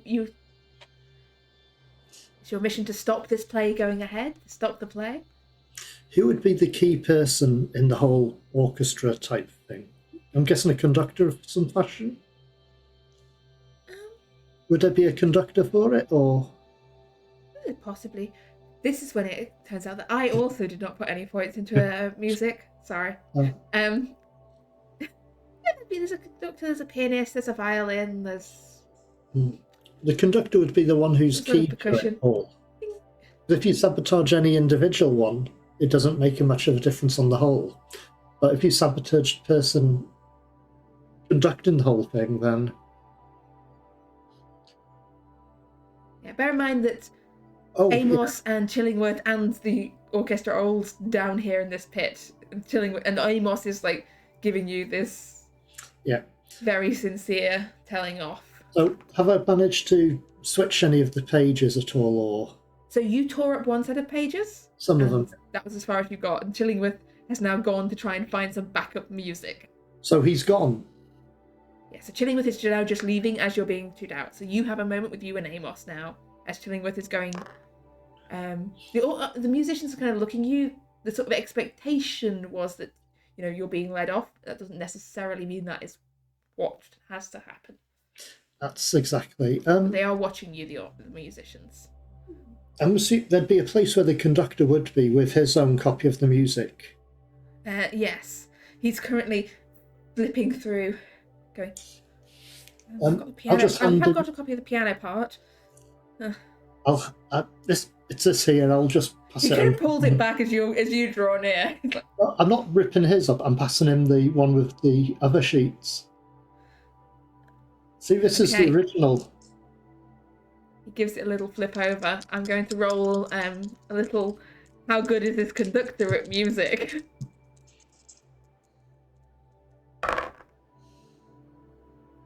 And if anything, Amos or Mortimer want to do to interfere with this, you can. But he's looking at it, going.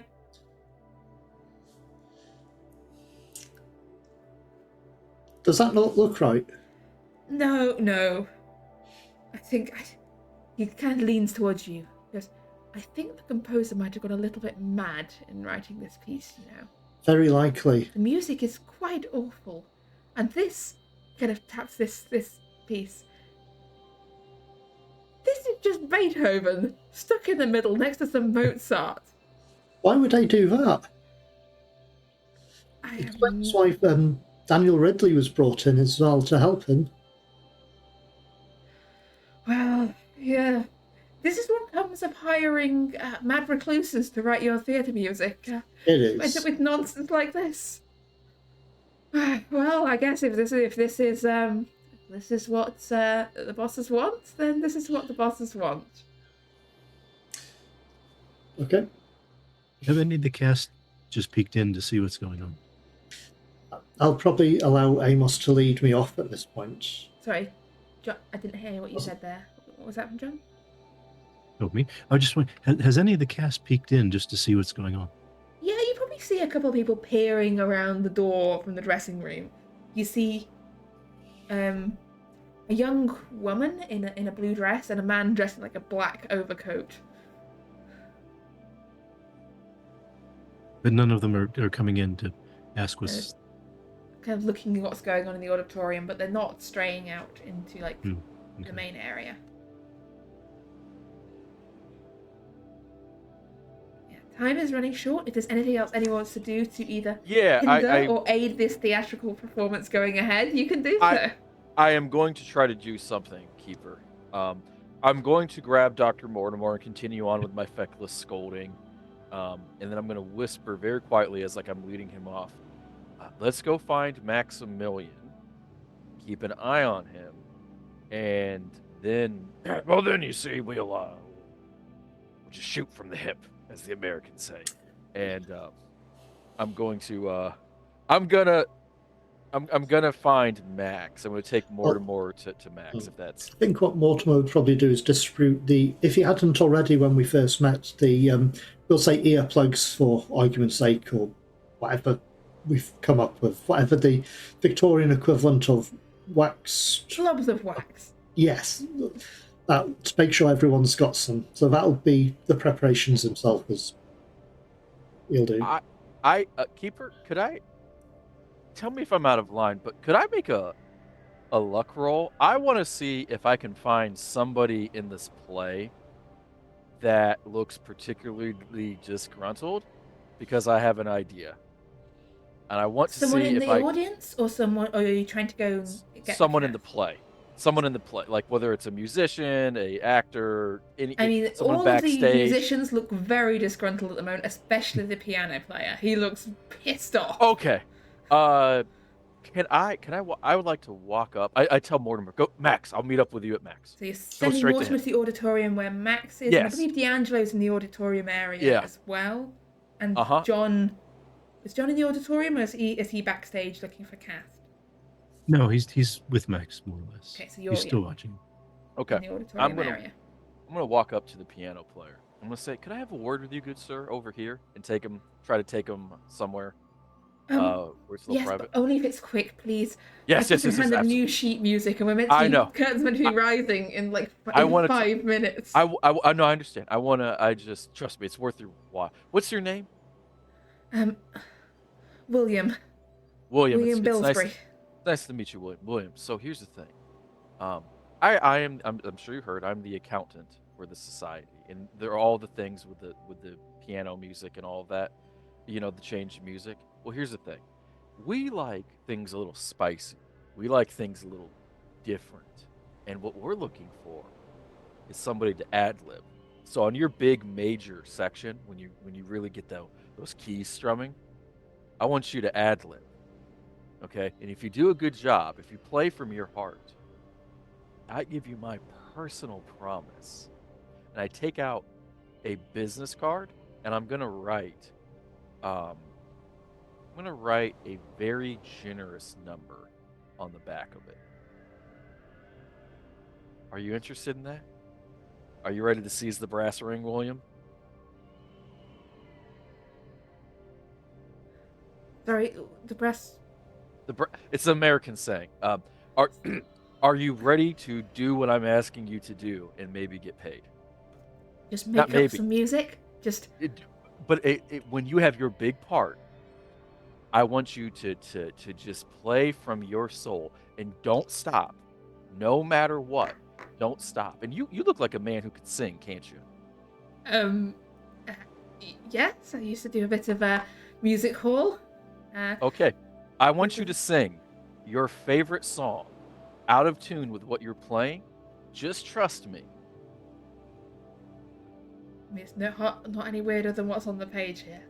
Give me a persuasion roll here, please. I think this look calls for. Alrighty. Persuade. You're putting a case together here. Keeper, I need 14 points of luck. I have 13 points of luck. Keeper, can I push that roll? You can push that roll, yes. Yes, if you're out of luck, you're out of luck. Yeah, you push, and you see him hesitate. He sort of takes the card, he looks at a number, he kind of looks down at the sheet music, he hesitates for a moment, and he glances up towards the auditorium. And then goes, alright. Boy, this is the night. This is the night. Fuck it, we're doing it live, William. We're doing it live. And on that, I turn and stroll away. And I think to myself, I'm an agent of chaos. What has the society done to me? Keeper. And as looking you walk away, you hear him around. humming from his rest. Daisy, Daisy. Yes, D'Angelo? Keeper. Looking around, is there anything that strikes me as being occulty or mythosy? Anything with the arrangement of the auditorium place? Anything placed? give me a Cthulhu mythos roll if you're looking for mythosy things, or an occult roll if you're looking try this through more of an occultist lens. Mythos wise, there's nothing particularly in the arrangement of the auditorium. There is something on the stage. At the back of the stage, there is an object covered in a cloth, and something about it just draws your attention to it. Have I seen What are you anyone? feeling? No one's gone near it. No one's touched it. It's sort of an object at the back of the stage covered in this black cloth. You don't remember even noticing it until just a moment ago. Like, had it been there this whole time? Had your eyes just slid away from it? Has someone brought it out whilst you were distracted with the goings-on in the orchestra pit? You can't entirely be certain. I would like to retrieve it, but by making sure that whatever is covering it is still covering So you want to go up onto the stage and take it. It's large. It's like, it looks like it's a prop or something on the stage. It's about, I'm gonna say yay big, but my other hand is not visible. So it's about 2 feet high and like a good foot across. It looks solid. It looks big, and it's covered in this black cloth. I've never seen anybody interact with it before, so No. D'Angelo is going to walk over to it, just kind of doing his part to play like the curious person examining the stage. And it's up see on what the happens. stage, towards like half the back of the stage. So if you're walking up to it, it will require walking out onto the stage itself. Okay. Things What haven't you wish to started do? yet. It's fine. Yeah, I don't think things haven't started yet. Okay, It's so fine. you walk up onto the stage. Are you trying to be particularly subtle about this, or are you just walking like you own the place? Walking like a member of high society, the rich person who seems to be in charge, with confidence. Okay. Confidence. That's a good roll for just pure spar and confidence. Psychology. So I'm really good at that. You can't make everything a psychology roll. Why not? I would like to shoot This you. is everything is really about the mind. Everything is subject to the mind. Yeah, I'm gonna say unless you can think of a more suitable skill, just give me a look roll here. If anyone happens to notice you heading this way. Would charm not work if he's just trying to Charm give the would work. impression? Yeah, charm would work. I think just Given an impression of being there. yeah. Well, Oh, Okay. maybe I not think- charm. So I'm good at several psychology. That's things about it. happen at once here. So just to establish, Mortimer has just left the orchestra pit, having persuaded not Mortimer. Amos has just. I was looking at one of you saying the other name. Amos has just left the orchestra pit and is heading back to the auditorium, which is where John, Mortimer, and Maximilian are standing. D'Angelo walks up onto the stage and everyone turns, well, not everyone, but quite a few people turn to look as he just walks across the stage. Not quite like he owns the place, he looks like he's up to something. It's possibly the most suspicious walk you've seen. And so he reaches for this object, the black cloth covering it. Are you trying to look at it? What are you trying to do with this object, D'Angelo? Pick it up and just hold it off, or uncover it and see what it is? Let's go and see what it is. Why not? Let's have fun. So you put your hand on the black velvet. Raise your hand to just this cover it away as out of the side door, Chillingworth steps, having come back with this papers he's found somewhere at the back. You hear, "Wait! No! Don't!" And then, whoosh, as this cover is whisked off, and everyone sort of turns to look at this. It is a jade. It can't be jade. That much jade would be impossible. But it looks like the Jade Dancer statue that was in the possession of Margaret Cornwell, but larger. and it is a statue of a figure, like not full human size. It's only 2 feet tall. It is a human figure with with his arms held out in offering or in greeting, wearing this mantled crown of horns, like a stag's antlers. And everyone turns to look at this horned lord. This eyes are drawn. The whole audience, the conversations across the room fall silent. And I need everyone to make me a sanity roll at this point, please. Oh, there's a game over. I'm not looking at it. I know it's. You mean everyone except Max? Everyone except Max needs to make me a sanity roll. Yes. Can I just not look at it, Keeper? Is that on the table? I'm just Essentially your eyes were drawn to that direction by the creak of the footsteps. You sort of unconsciously look that direction before you kind of have that It's a moment to go, natural oh reaction. shit, I shouldn't look at this. It's Gotcha. too late. Okay. Yeah. And you cannot spend luck on sanity rolls either, can you? No.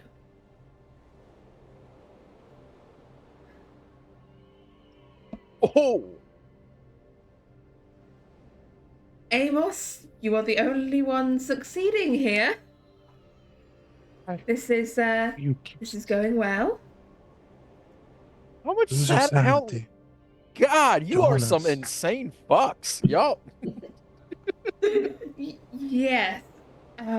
Just establish that many of the people here are not especially sane. No, they sure fucking ain't. Yes. Give me one moment. I didn't expect this to appear quite this early. Hadn't got his page open. Because, you know. Nothing happens. We can move on. No ill effects whatsoever.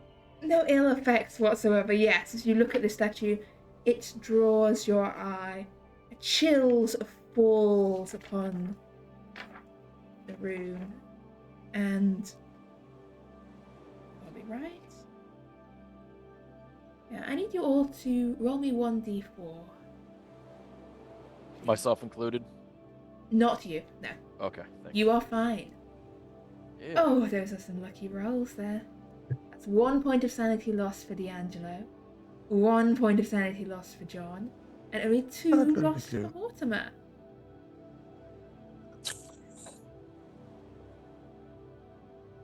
How is everyone doing? That puts me on my limit. Okay. Lose a drop more, and madness calls. I'm fine. As Chillingworth looks to D'Angelo, he's in the goes, what did you do that for? In the audience, in the auditorium, like someone faints. Someone just screams. One person just starts legging it towards the door. Does this statue make sense in the context of this play? You don't know what this play is about. It's been incredibly unclear what this play is actually about. What is the purpose behind this much? Where did Cover it you up, even please. find this For God's much? sake, cover it up. How fragile does the statue look? From where you are in the auditorium, It just looks like crystal, or it looks like it could be crystal. You don't know how sturdy it is. but something like gunshots would damage it. Probably yes. Gunshots damage most things. Yes. Just putting that thought out there. As a keeper, do I know who this figure is? Am I aware of You who would this recognize being is this supposed to matches be? depictions of the Horned Lord, one of the many sort of dark gods, entities, beings that you have read of and described in books. You have specifically, I'm trying to think. His name has come up in context with some of the goings on in Goatswood, and I don't know if you have spells to contact him, but several members of the society do. You can give me a mythos roll to glean something else in this moment. Sure, why not? Knowledge is power.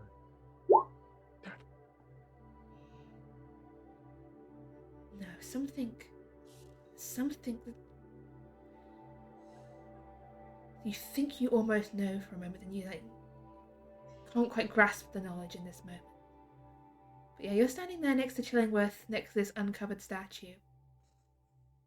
Why are you covering this thing up? It's revealed in the final act of the play, when the main character finally accepts that all the world is unreal and offers him up the gift, the tricks. It's metaphor. What in the world is your play about, sir?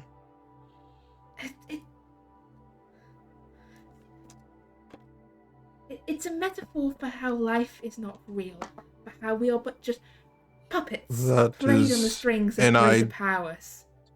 That is an idea. That does not tell me what your story is about. Well, it's not so much a story as an experience. That does not tell me what it is about.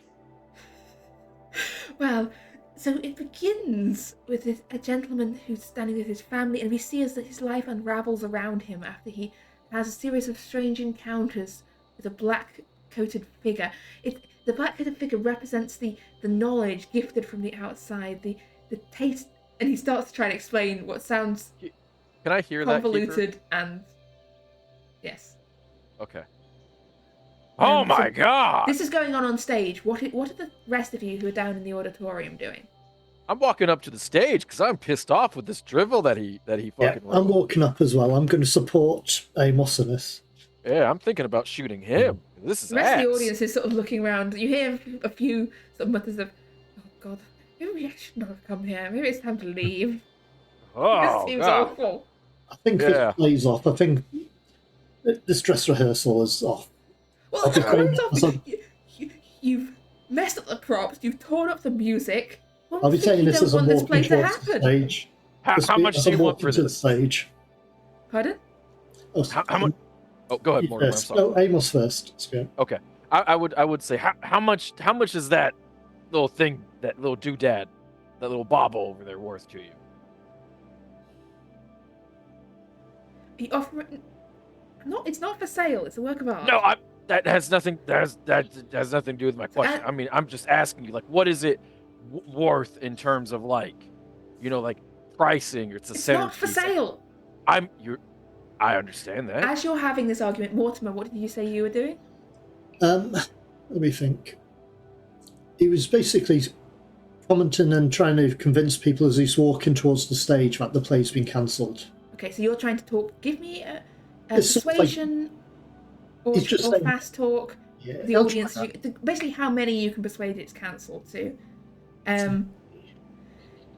D'Angelo, you're up on the stage. Amos has walked towards the stage. Mortimer's walking towards the stage, talking to the audience. John, what are you doing? I'm still close to Max and watching to see what he's doing. Max, you're watching all this, and you have this deep sense of unease. This is all unraveling before your eyes. And this sixth sense of dread is rising within you. This wasn't how it was supposed to happen. This wasn't what was supposed to happen. This isn't what... And then feel this twitch in your fingers, like something's stirring within you.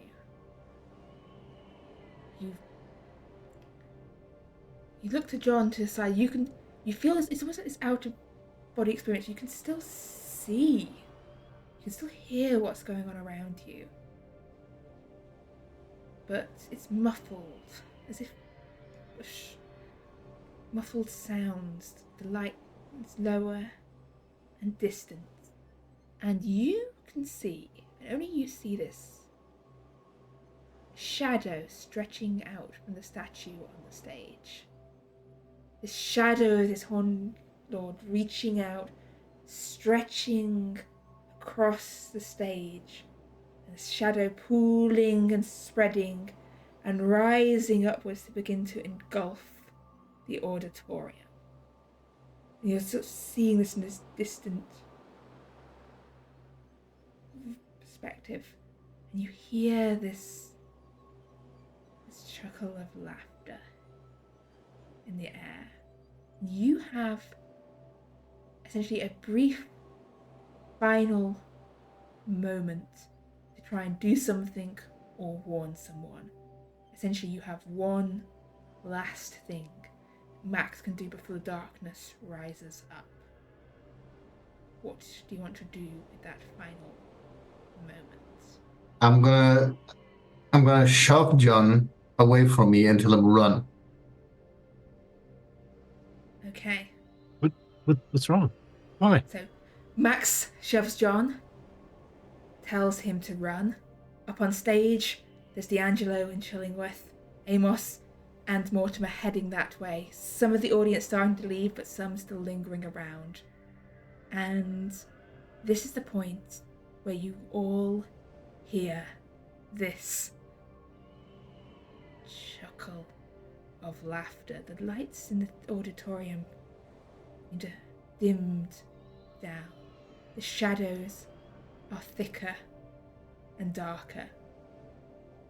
And the laughter is coming from Max, who stands there in the center of the auditorium. Now, at any point, feel free to interrupt what's going on here. But Max...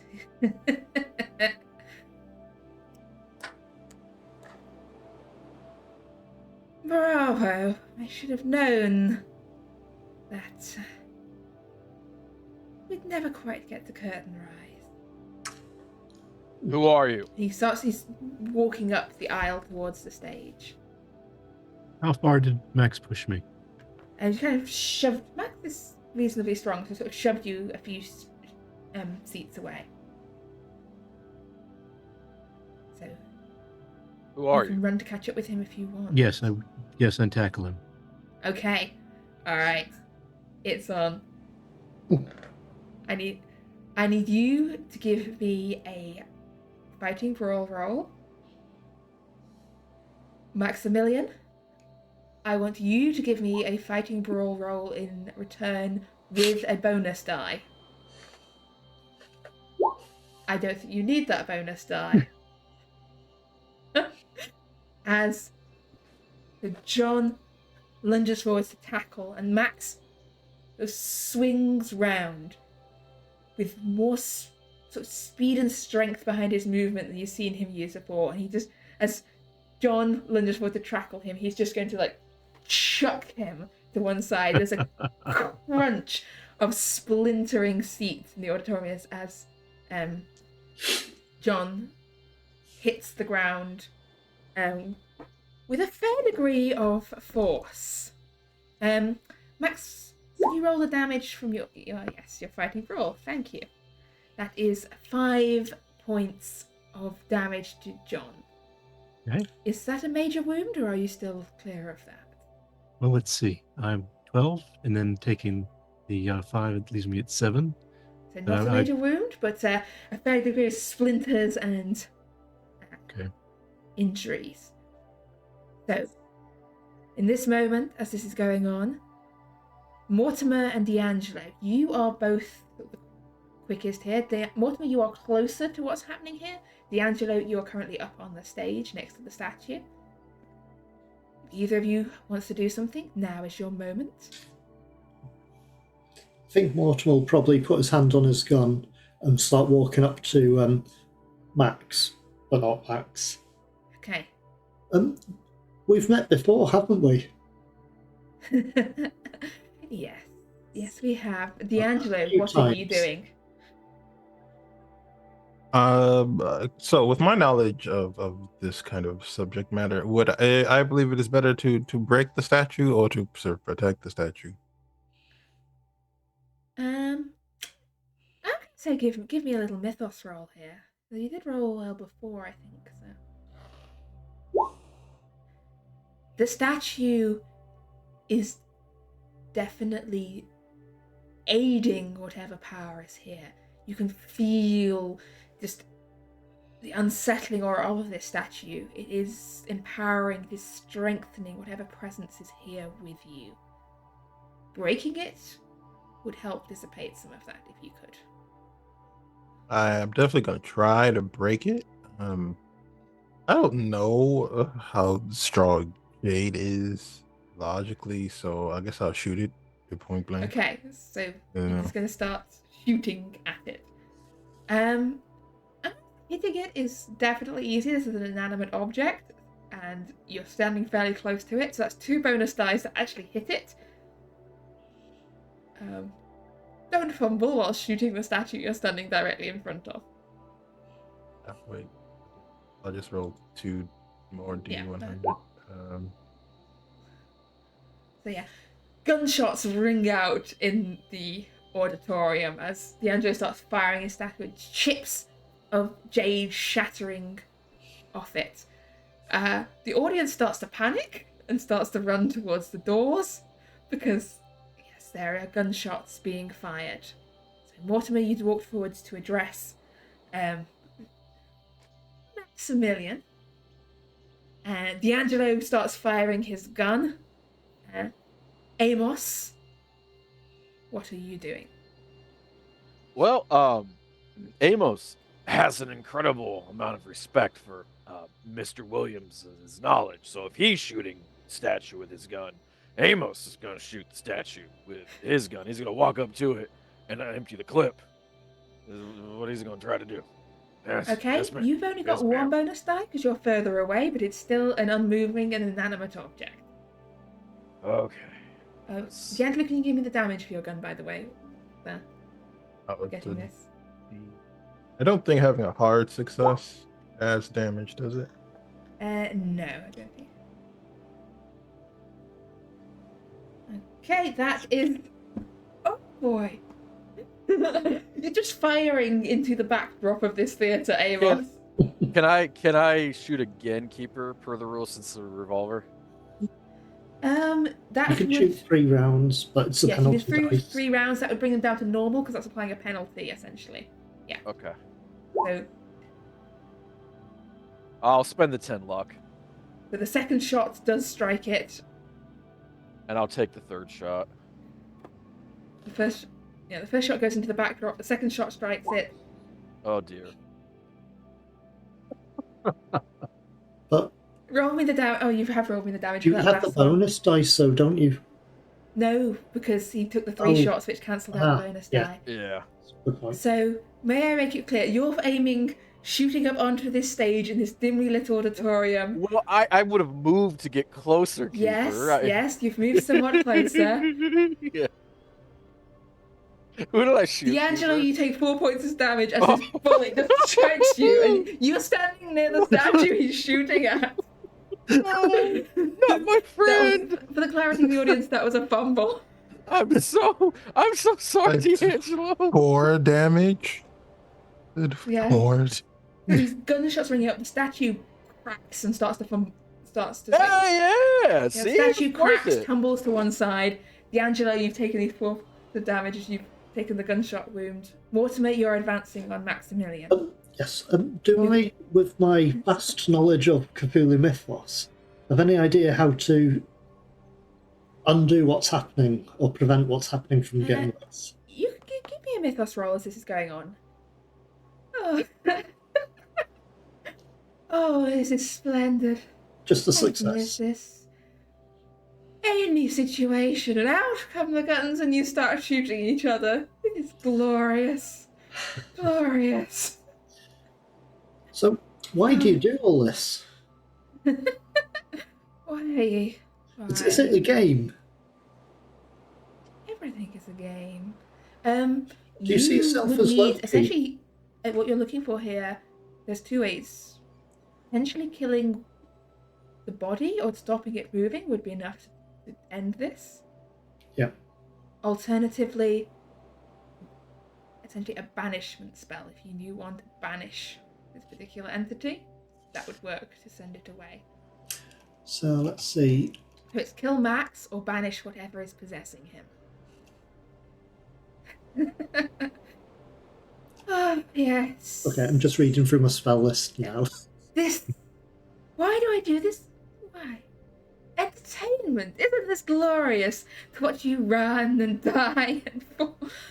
Although, sadly, all plays must come to an end. All stories must reach their final chapter. Curtain call as such. Curtain call. Your last moments. And why not do this if you had not Has Georgians left? gifted me one of your own? Has Georgians left at this point, or? Some of them aren't. Essentially, they're still rushing to the door, like they're panicking, falling over steps. It is the turn of. I'm just thinking of potentially shooting Max at this point. It is the turn of Max at this moment, as he raises his arms and then just brings them down. I need a power roll of everyone in this moment.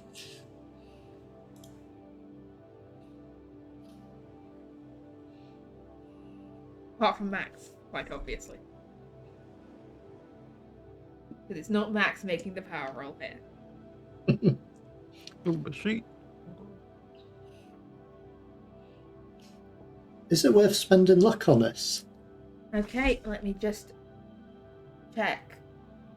An extreme success will pass, and in fact, in this case, a hard success would be a success. So if anyone can make a hard success, I rolled quite poorly on my dice. Oh no. An we feel ordinary so success is horrible. not enough. I will spend the luck. Yeah. So, I'm spending luck to make it a hard success at that one. okay. Has anyone not 13. made a hard success on this? I only have a regular success, unfortunately. Oh, that is unfortunate. I am very sorry. And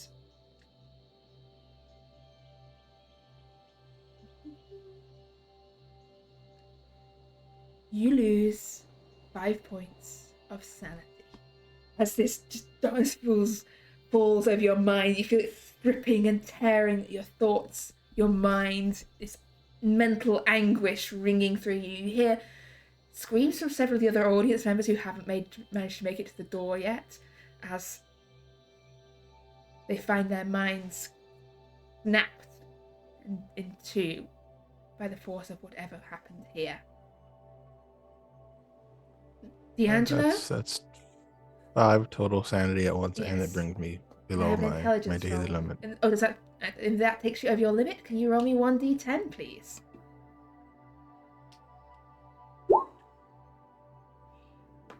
10. Okay, 10. I believe 10 is phobia or mania. Do you currently have anything you're dreadfully afraid of? I know you have a definite obsession. Oh no, 10 is obsession. The mania. No. The piece of knowledge that slipped your mind earlier becomes clear to you now in this moment.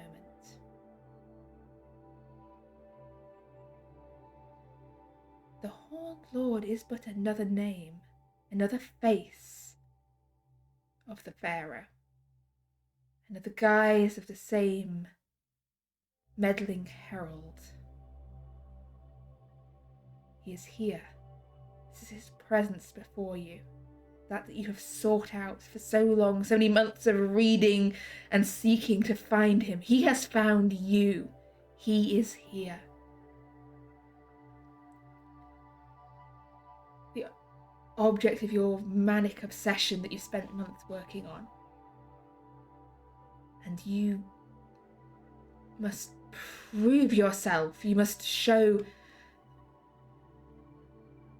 I'm going to leave it to your interpretation what D'Angelo's end point in seeking out the Pharaoh was. What he's reaching for? Is he reaching to destroy it or gain its power? Or is he blinded by an obsession to try and destroy this thing, or blinded by an obsession to try and take power from this thing, to try and learn from it, to gain the power that it can offer him? I'll give you a moment to think about that. We'll come round to your turn in a minute, what D'Angelo does. But John went at the start of the round, so unfortunately I'm going to leave John's returning action for when we get to Dex 22. So I'm going to go back to the top, which is... I'll do Mortimer, then D'Angelo. So Mortimer, this darkness descends, minds snap, people screaming, there's panic. And Max is just laughing. I'm just going to shoot Max at this point. Yes. Is this close range? Yes, you have a bonus die for close range. Let's see. Just More making sure. gunshots ringing out. Let's see. Hard success. Hard success, yes. How many hit points does Max have again? A lot. That was 6 Oh, damage 12. I rolled for it. 12. Okay. He staggers back as this gunshot hits him. Oh, actually, having said that, I'm trying to see if I'm close enough to make it an extreme. Would that make much of a difference on the damage? It will make a difference on the damage. I'm just checking something else. It would make a difference on the damage if you're willing to spend that luck. If you don't think you need it for anything else. I'll just spend the 8 luck on that and make it an extreme success. So it's 6 and whatever you get from an extreme. Another full damage die. Is that you roll again or No, just the max? the maximum amount on a damage die. The max on is top. 10. The max is 10 for that gun. Exactly. You add 10. Okay, so that is a total of 16. Yeah, that's more than 12. It is. You watch as so 16. Max, can you give me a roll of? Is it 66? We set the max at. I mean, if you adhere to your I'm nerf, adhering yes, to my own rules. Yes, that's 66. not 66. 66. He staggers back as the bullet 29. hits, but it doesn't seem to leave a mark on him. He just takes the damage. You see, and you recognize, Mortimer, you recognize the magic you've used time and again. The blood Yep. ward protecting him, Pretty much. shielding him.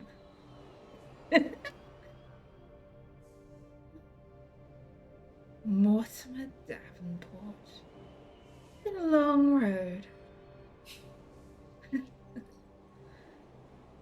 Never thought you'd live this long. And that is going to bring us to D'Angelo. What does D'Angelo choose to do? So for the first time, y'all would see there's genuine madness in D'Angelo's face. And Keeper, you remember I think it was the first episode that I played. We were investigating a strange set of murders involving an ancient Roman cult. Yes. With a spell that allowed a person to blast something with the sun by sacrificing their life. But would D'Angelo like to try and do that again? Yes. Which spell was this again, just to be clear? I forget what it was called at the time, but it was a Roman phrase that I am not very good at remembering. Ah, yes. The one where you essentially just burning people. Yes. Mm-hmm. Oh, Who are you it's trying called to burn here? Maximus. Who are you Fire. trying? Let's make it very clear who you're trying to destroy. Just whatever is standing in front of him. I don't think D'Angelo's very aware to make distinctions, so it would destroy Maximilian, the Horn Lord, that section of the earth. You know, Okay. all of it. Yes. And So, I am willing to put 62 magic points into this, as well as my life. okay, I'm going to say this is going to take you a round. You can carry your chance on until your next turn. This will come to fruition.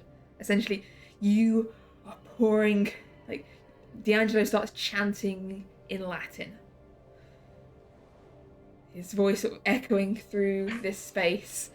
It has a ragged edge to it as he brings his chant, mingling with the laughter of Maximilian and the gunshots. So we've got laughter, we've got chanting, gunshots, people screaming in the background. There's an orchestra of horror. And Amos, what do you want to do? I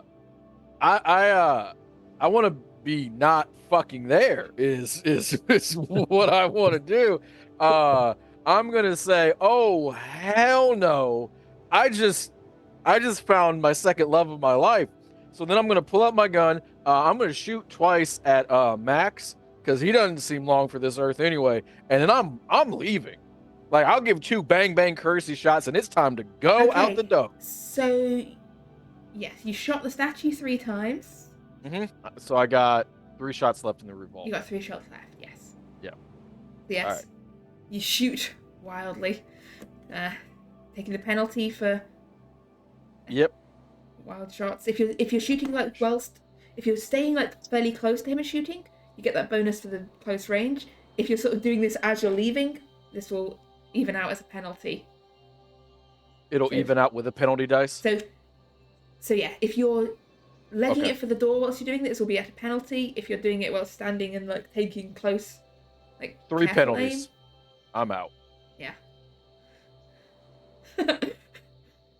Gunshots ring wildly as you're just firing at him as you make for the door. That is 3 failures there, I believe. And I'm gonna scream, boys, it's time to go. And I'm leaving. Yes.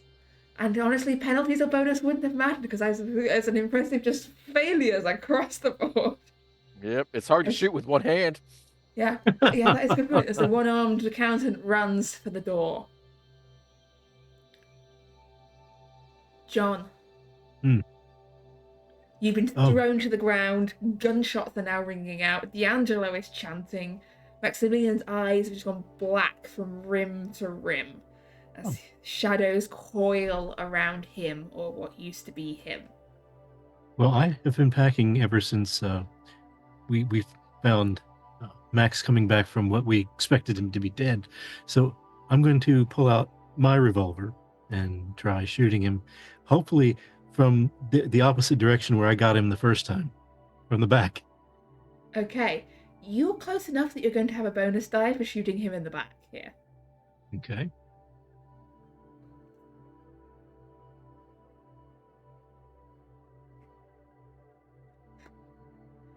Okay, bonus die. Good job it's a bonus die. We almost had another fumble here. There've been a spectacular number of fumbles here this evening. But no, that doesn't hit. Another gunshot. Gunshots are just firing in all directions. There's like bullets littering the floor. You've been sort of tossed to the ground beside your seats. Is there anything? Are you staying there? Are you trying to crawl away? Are you trying to scramble away? Are you standing up? No, I'll stay prone where I am, but can I make another shot? Or did I cover all 3? If you're doing all 3, then yeah, you're roll all 3 of them. Okay. Yeah. Also with a bonus? Also with the bonus. So but that would even out as no bonus if you're doing 3 of them. Okay. Because you take the penalty for firing 3. So that is a failure, and that third one is a hard success. So roll me the damage. Oh, you already have done. That is 8, so that will take that. We're not through the blood ward yet. He's not actually taking any actual damage yet, but these shots are hitting him. Okay, Mortimer, what are you doing?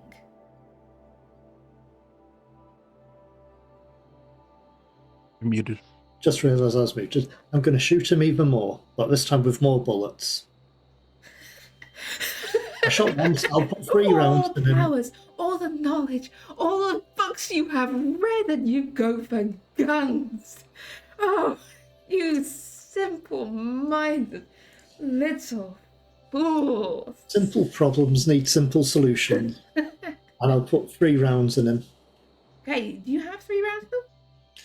Yeah, I've only fired once. Yes, okay. So it'll be 3 with... it'd be... I'm trying to think now. At the range, I'd get a bonus, so it'd be 3 Yeah. straight rolls. 3 straight rolls. Oh. I'm almost happy to let you live, to see you run a little longer. That's good. I rolled an extreme success on the first straight roll, but rolled 1 for damage. Okay, so that's 1 So plus that's max still dice, so that's 11. 11, yes. Yeah. I wish I'd rolled more, but no. So where do you want to shoot him for that extreme one, just for flavour? To the head. Okay. So it's not going to be enough to kill him, but it is enough. And the third First roll. shot 2 points left of the blood makes ward. contact. It sears through the blood ward, that first one. So it probably flattens against him something, but 9 on the third shot. Hang on. And he is just shooting straight at the head at this range. So shooting for his head, firing shots. He reels backwards slightly from the second one, and then reels backwards slightly from the second one. First one, second one. Learn to count. Yep. Okay. He topples backwards onto the ground. Blood starting to pool from the back of his head. D'Angelo, do you still want to do what you're about to do? For now, it's all happening very fast. Max has toppled backwards. You can feel this power gathered within you. I think this is the first time you've cast this, so it's going to be a hard power roll to make this spell come off, to make it work. Well, I'm not Fire. You're mad, entirely remember. You're sure currently if he's insane. dead. So I think You're yes, right, we're doing you're right. this. I'm not sure Give if him he's that hard dead. power roll. Yeah, it is a hard success. I have additional points of luck as well. A hard success is enough. A hard success is enough that you have managed to successfully cast this spell. So this was the spell. Call the fire. To sacrifice oneself to the fire. And bring fire in return, I believe. There have been so many spells. So many years. Sounds about right. Is about Mithras? A prayer to Nemesis. I call on Nemesis to strike that one? Or is this a different one? I think so. No, I think it was to Mithras. If I remember, the whole thing was about the Church of Mithras. The prayer to Nemesis was a different one. Apologies. This has been a while. It's fine. It's fine. So remember that we were blowing ourselves up with fire. So it's all the same. I even have notes. I have a whole series of handouts that's just all terrible spells that kill everyone. No, not that one. Not that one. So as I don't think I have it. I don't think I have. There it notes is. for that thing. No, that's it. Anyway, I will recapitulate what I intended this to do, and that it's fire of blossoms. How many points of power? How many? You say you're putting into this? 6. I can put 62 points total, and then I can put additional hit points as well. So we could really do this. If you're standing in the middle of this, your hit points are probably If I remember, the spell required you to sacrifice something, and D'Angelo is fully intending to sacrifice himself for the full effect. So yes, okay. Full so you're force of the sacrificing sun. the full effect. I am not going to ask you to make the sanity rolls on this because they're about to be utterly irrelevant. As the air hums and crackles, and you watch the shadows retreat a little as this glow starts to rise. This furnace flickering heat, the light of the sun itself flickering around D'Angelo, and in its light, Mortimer and John, you're close enough to see this, as Maximilian's body twitches and starts to get back up, to stand back up with his hole clean through his head from front to back. I need a sanity roll from both of you. This is going to be worse from John because where Matt Mortimer shot him was pretty much exactly where you shot him the first time round.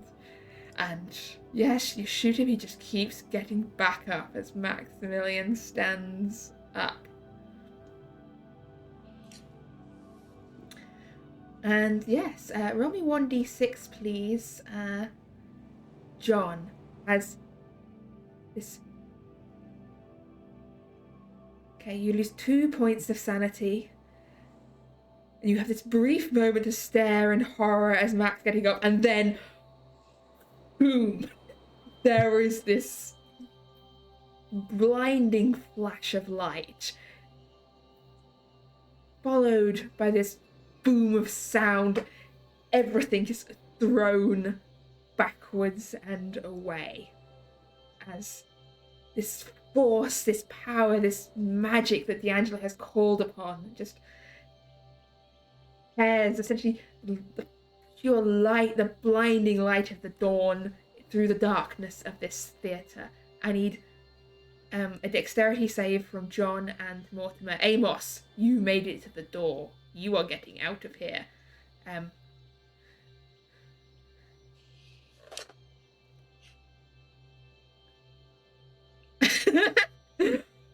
Wow, what a moment to roll an extreme success there, Mortimer. As you're flung backwards as this whole place just Is there any way explodes. an extreme could be used to help John? Not in this case. This is the second this is happening in it. Actually, yes, I'll give you an option here. Okay. That extreme can either save you or shield John.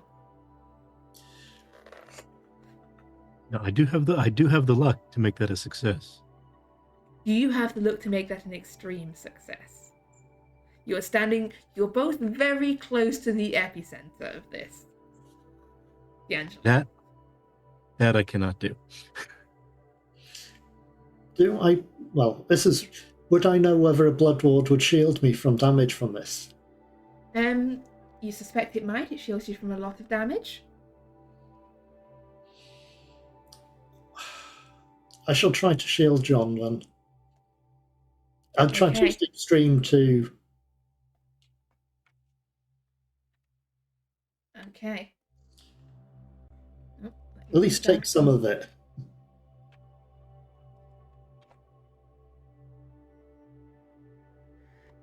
So, you are taking this. Well, trying to shield John from it, basically. That means you're taking the force of this. Okay, instead of him, yeah. Yes, this is your choice. You could.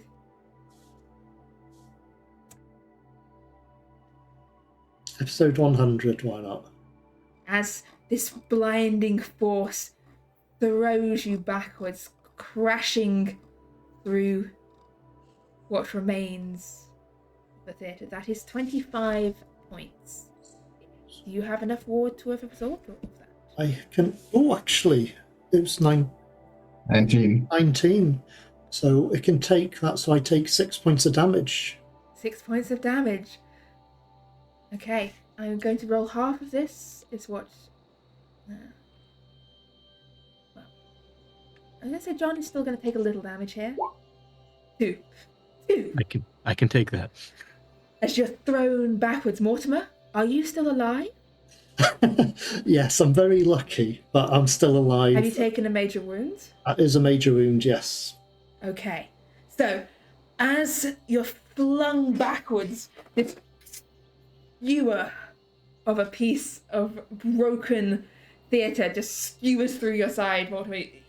Agony sears through you. The roof is sort of tipping, collapsing down. Amos, you made it out as you just see hear behind you the sound. You're sort of flung forwards. You will also take. Oh, somehow more damage than John. It's 8 points of damage to Amos. You're flung forwards like across the lobby, crashing into the outdoors. Can you take that, Amos? Yeah. I'm at 2. Yeah, just like you instinctively reach out to try and catch yourself and brace yourself as you hit the door and realize I you basically don't have yeah. that arm. It's yeah, I basically kiss a freight train in this fucking particular moment. Oh well, I'll take the damage. I need to make a roll because it's a major wound. You both need to make anyone who's taken a major wound needs to make me a con roll. And what exactly constitutes a major wound? More than half of your things in Yeah, 1 then- point. Yours was yeah. not. You have been saved. Ah, Fail. Okay. Mortimer's failed. Mortimer and Amos are both knocked unconscious by this. Either the pain of this being skewered or hitting the side of this building fast, you are both unconscious. John, you are still conscious. The building is creaking. The building is coming down. It's not staying up any longer. is Mortimer close to me? Can I see Mortimer him? is like on top of you, essentially. Okay. Then I'm gonna try dragging him out, get him out of the theater. Yeah, you drag him out of the theatre. You can see there's a dust that's spread out around it. You see others limping out of the theatre. You can hear the bell of a fire engine, the sounds of running feet coming towards this. Within the theatre, though, all has fallen silent. It's just a falling timbers. The laughter is gone. The darkness is gone. Whatever presence the Black Pharaoh held here is gone, for now at least. And as the dust settles, as emergency medicine comes rushing in to treat those tragically wounded in what will be described in tomorrow's papers as a horrific gas explosion. It took place at the Green Theatre on Shaftesbury Avenue. A gas explosion that miraculously killed only 2 people. Much of the crew having left in the preceding panic, many of the people having left in the preceding panic. Only 2 casualties were claimed by the explosion. Famed and renowned author, psychologist, and occult genius Dr. D'Angelo Williams. A tragic loss to the world. Only so recently had he been acclaimed for his intellectual insights and taken from this world far too soon. He has a very lengthy obituary in many of the papers in the following week. And Maximilian Johnson, explorer and raconteur. His obituary is perhaps shorter, but exceedingly colourful, filled with mentions of anecdotes and adventures, some real, some fictional, some entirely unclear.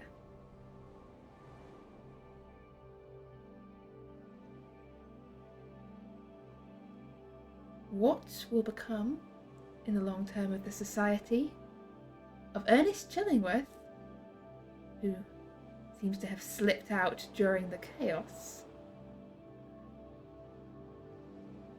and of your reputations, being that a few people did witness the preceding madness.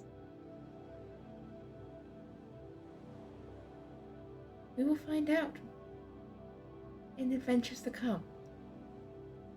But for now, the curtain falls on a chapter of the London Esoteric Society and upon 2 of its investigators.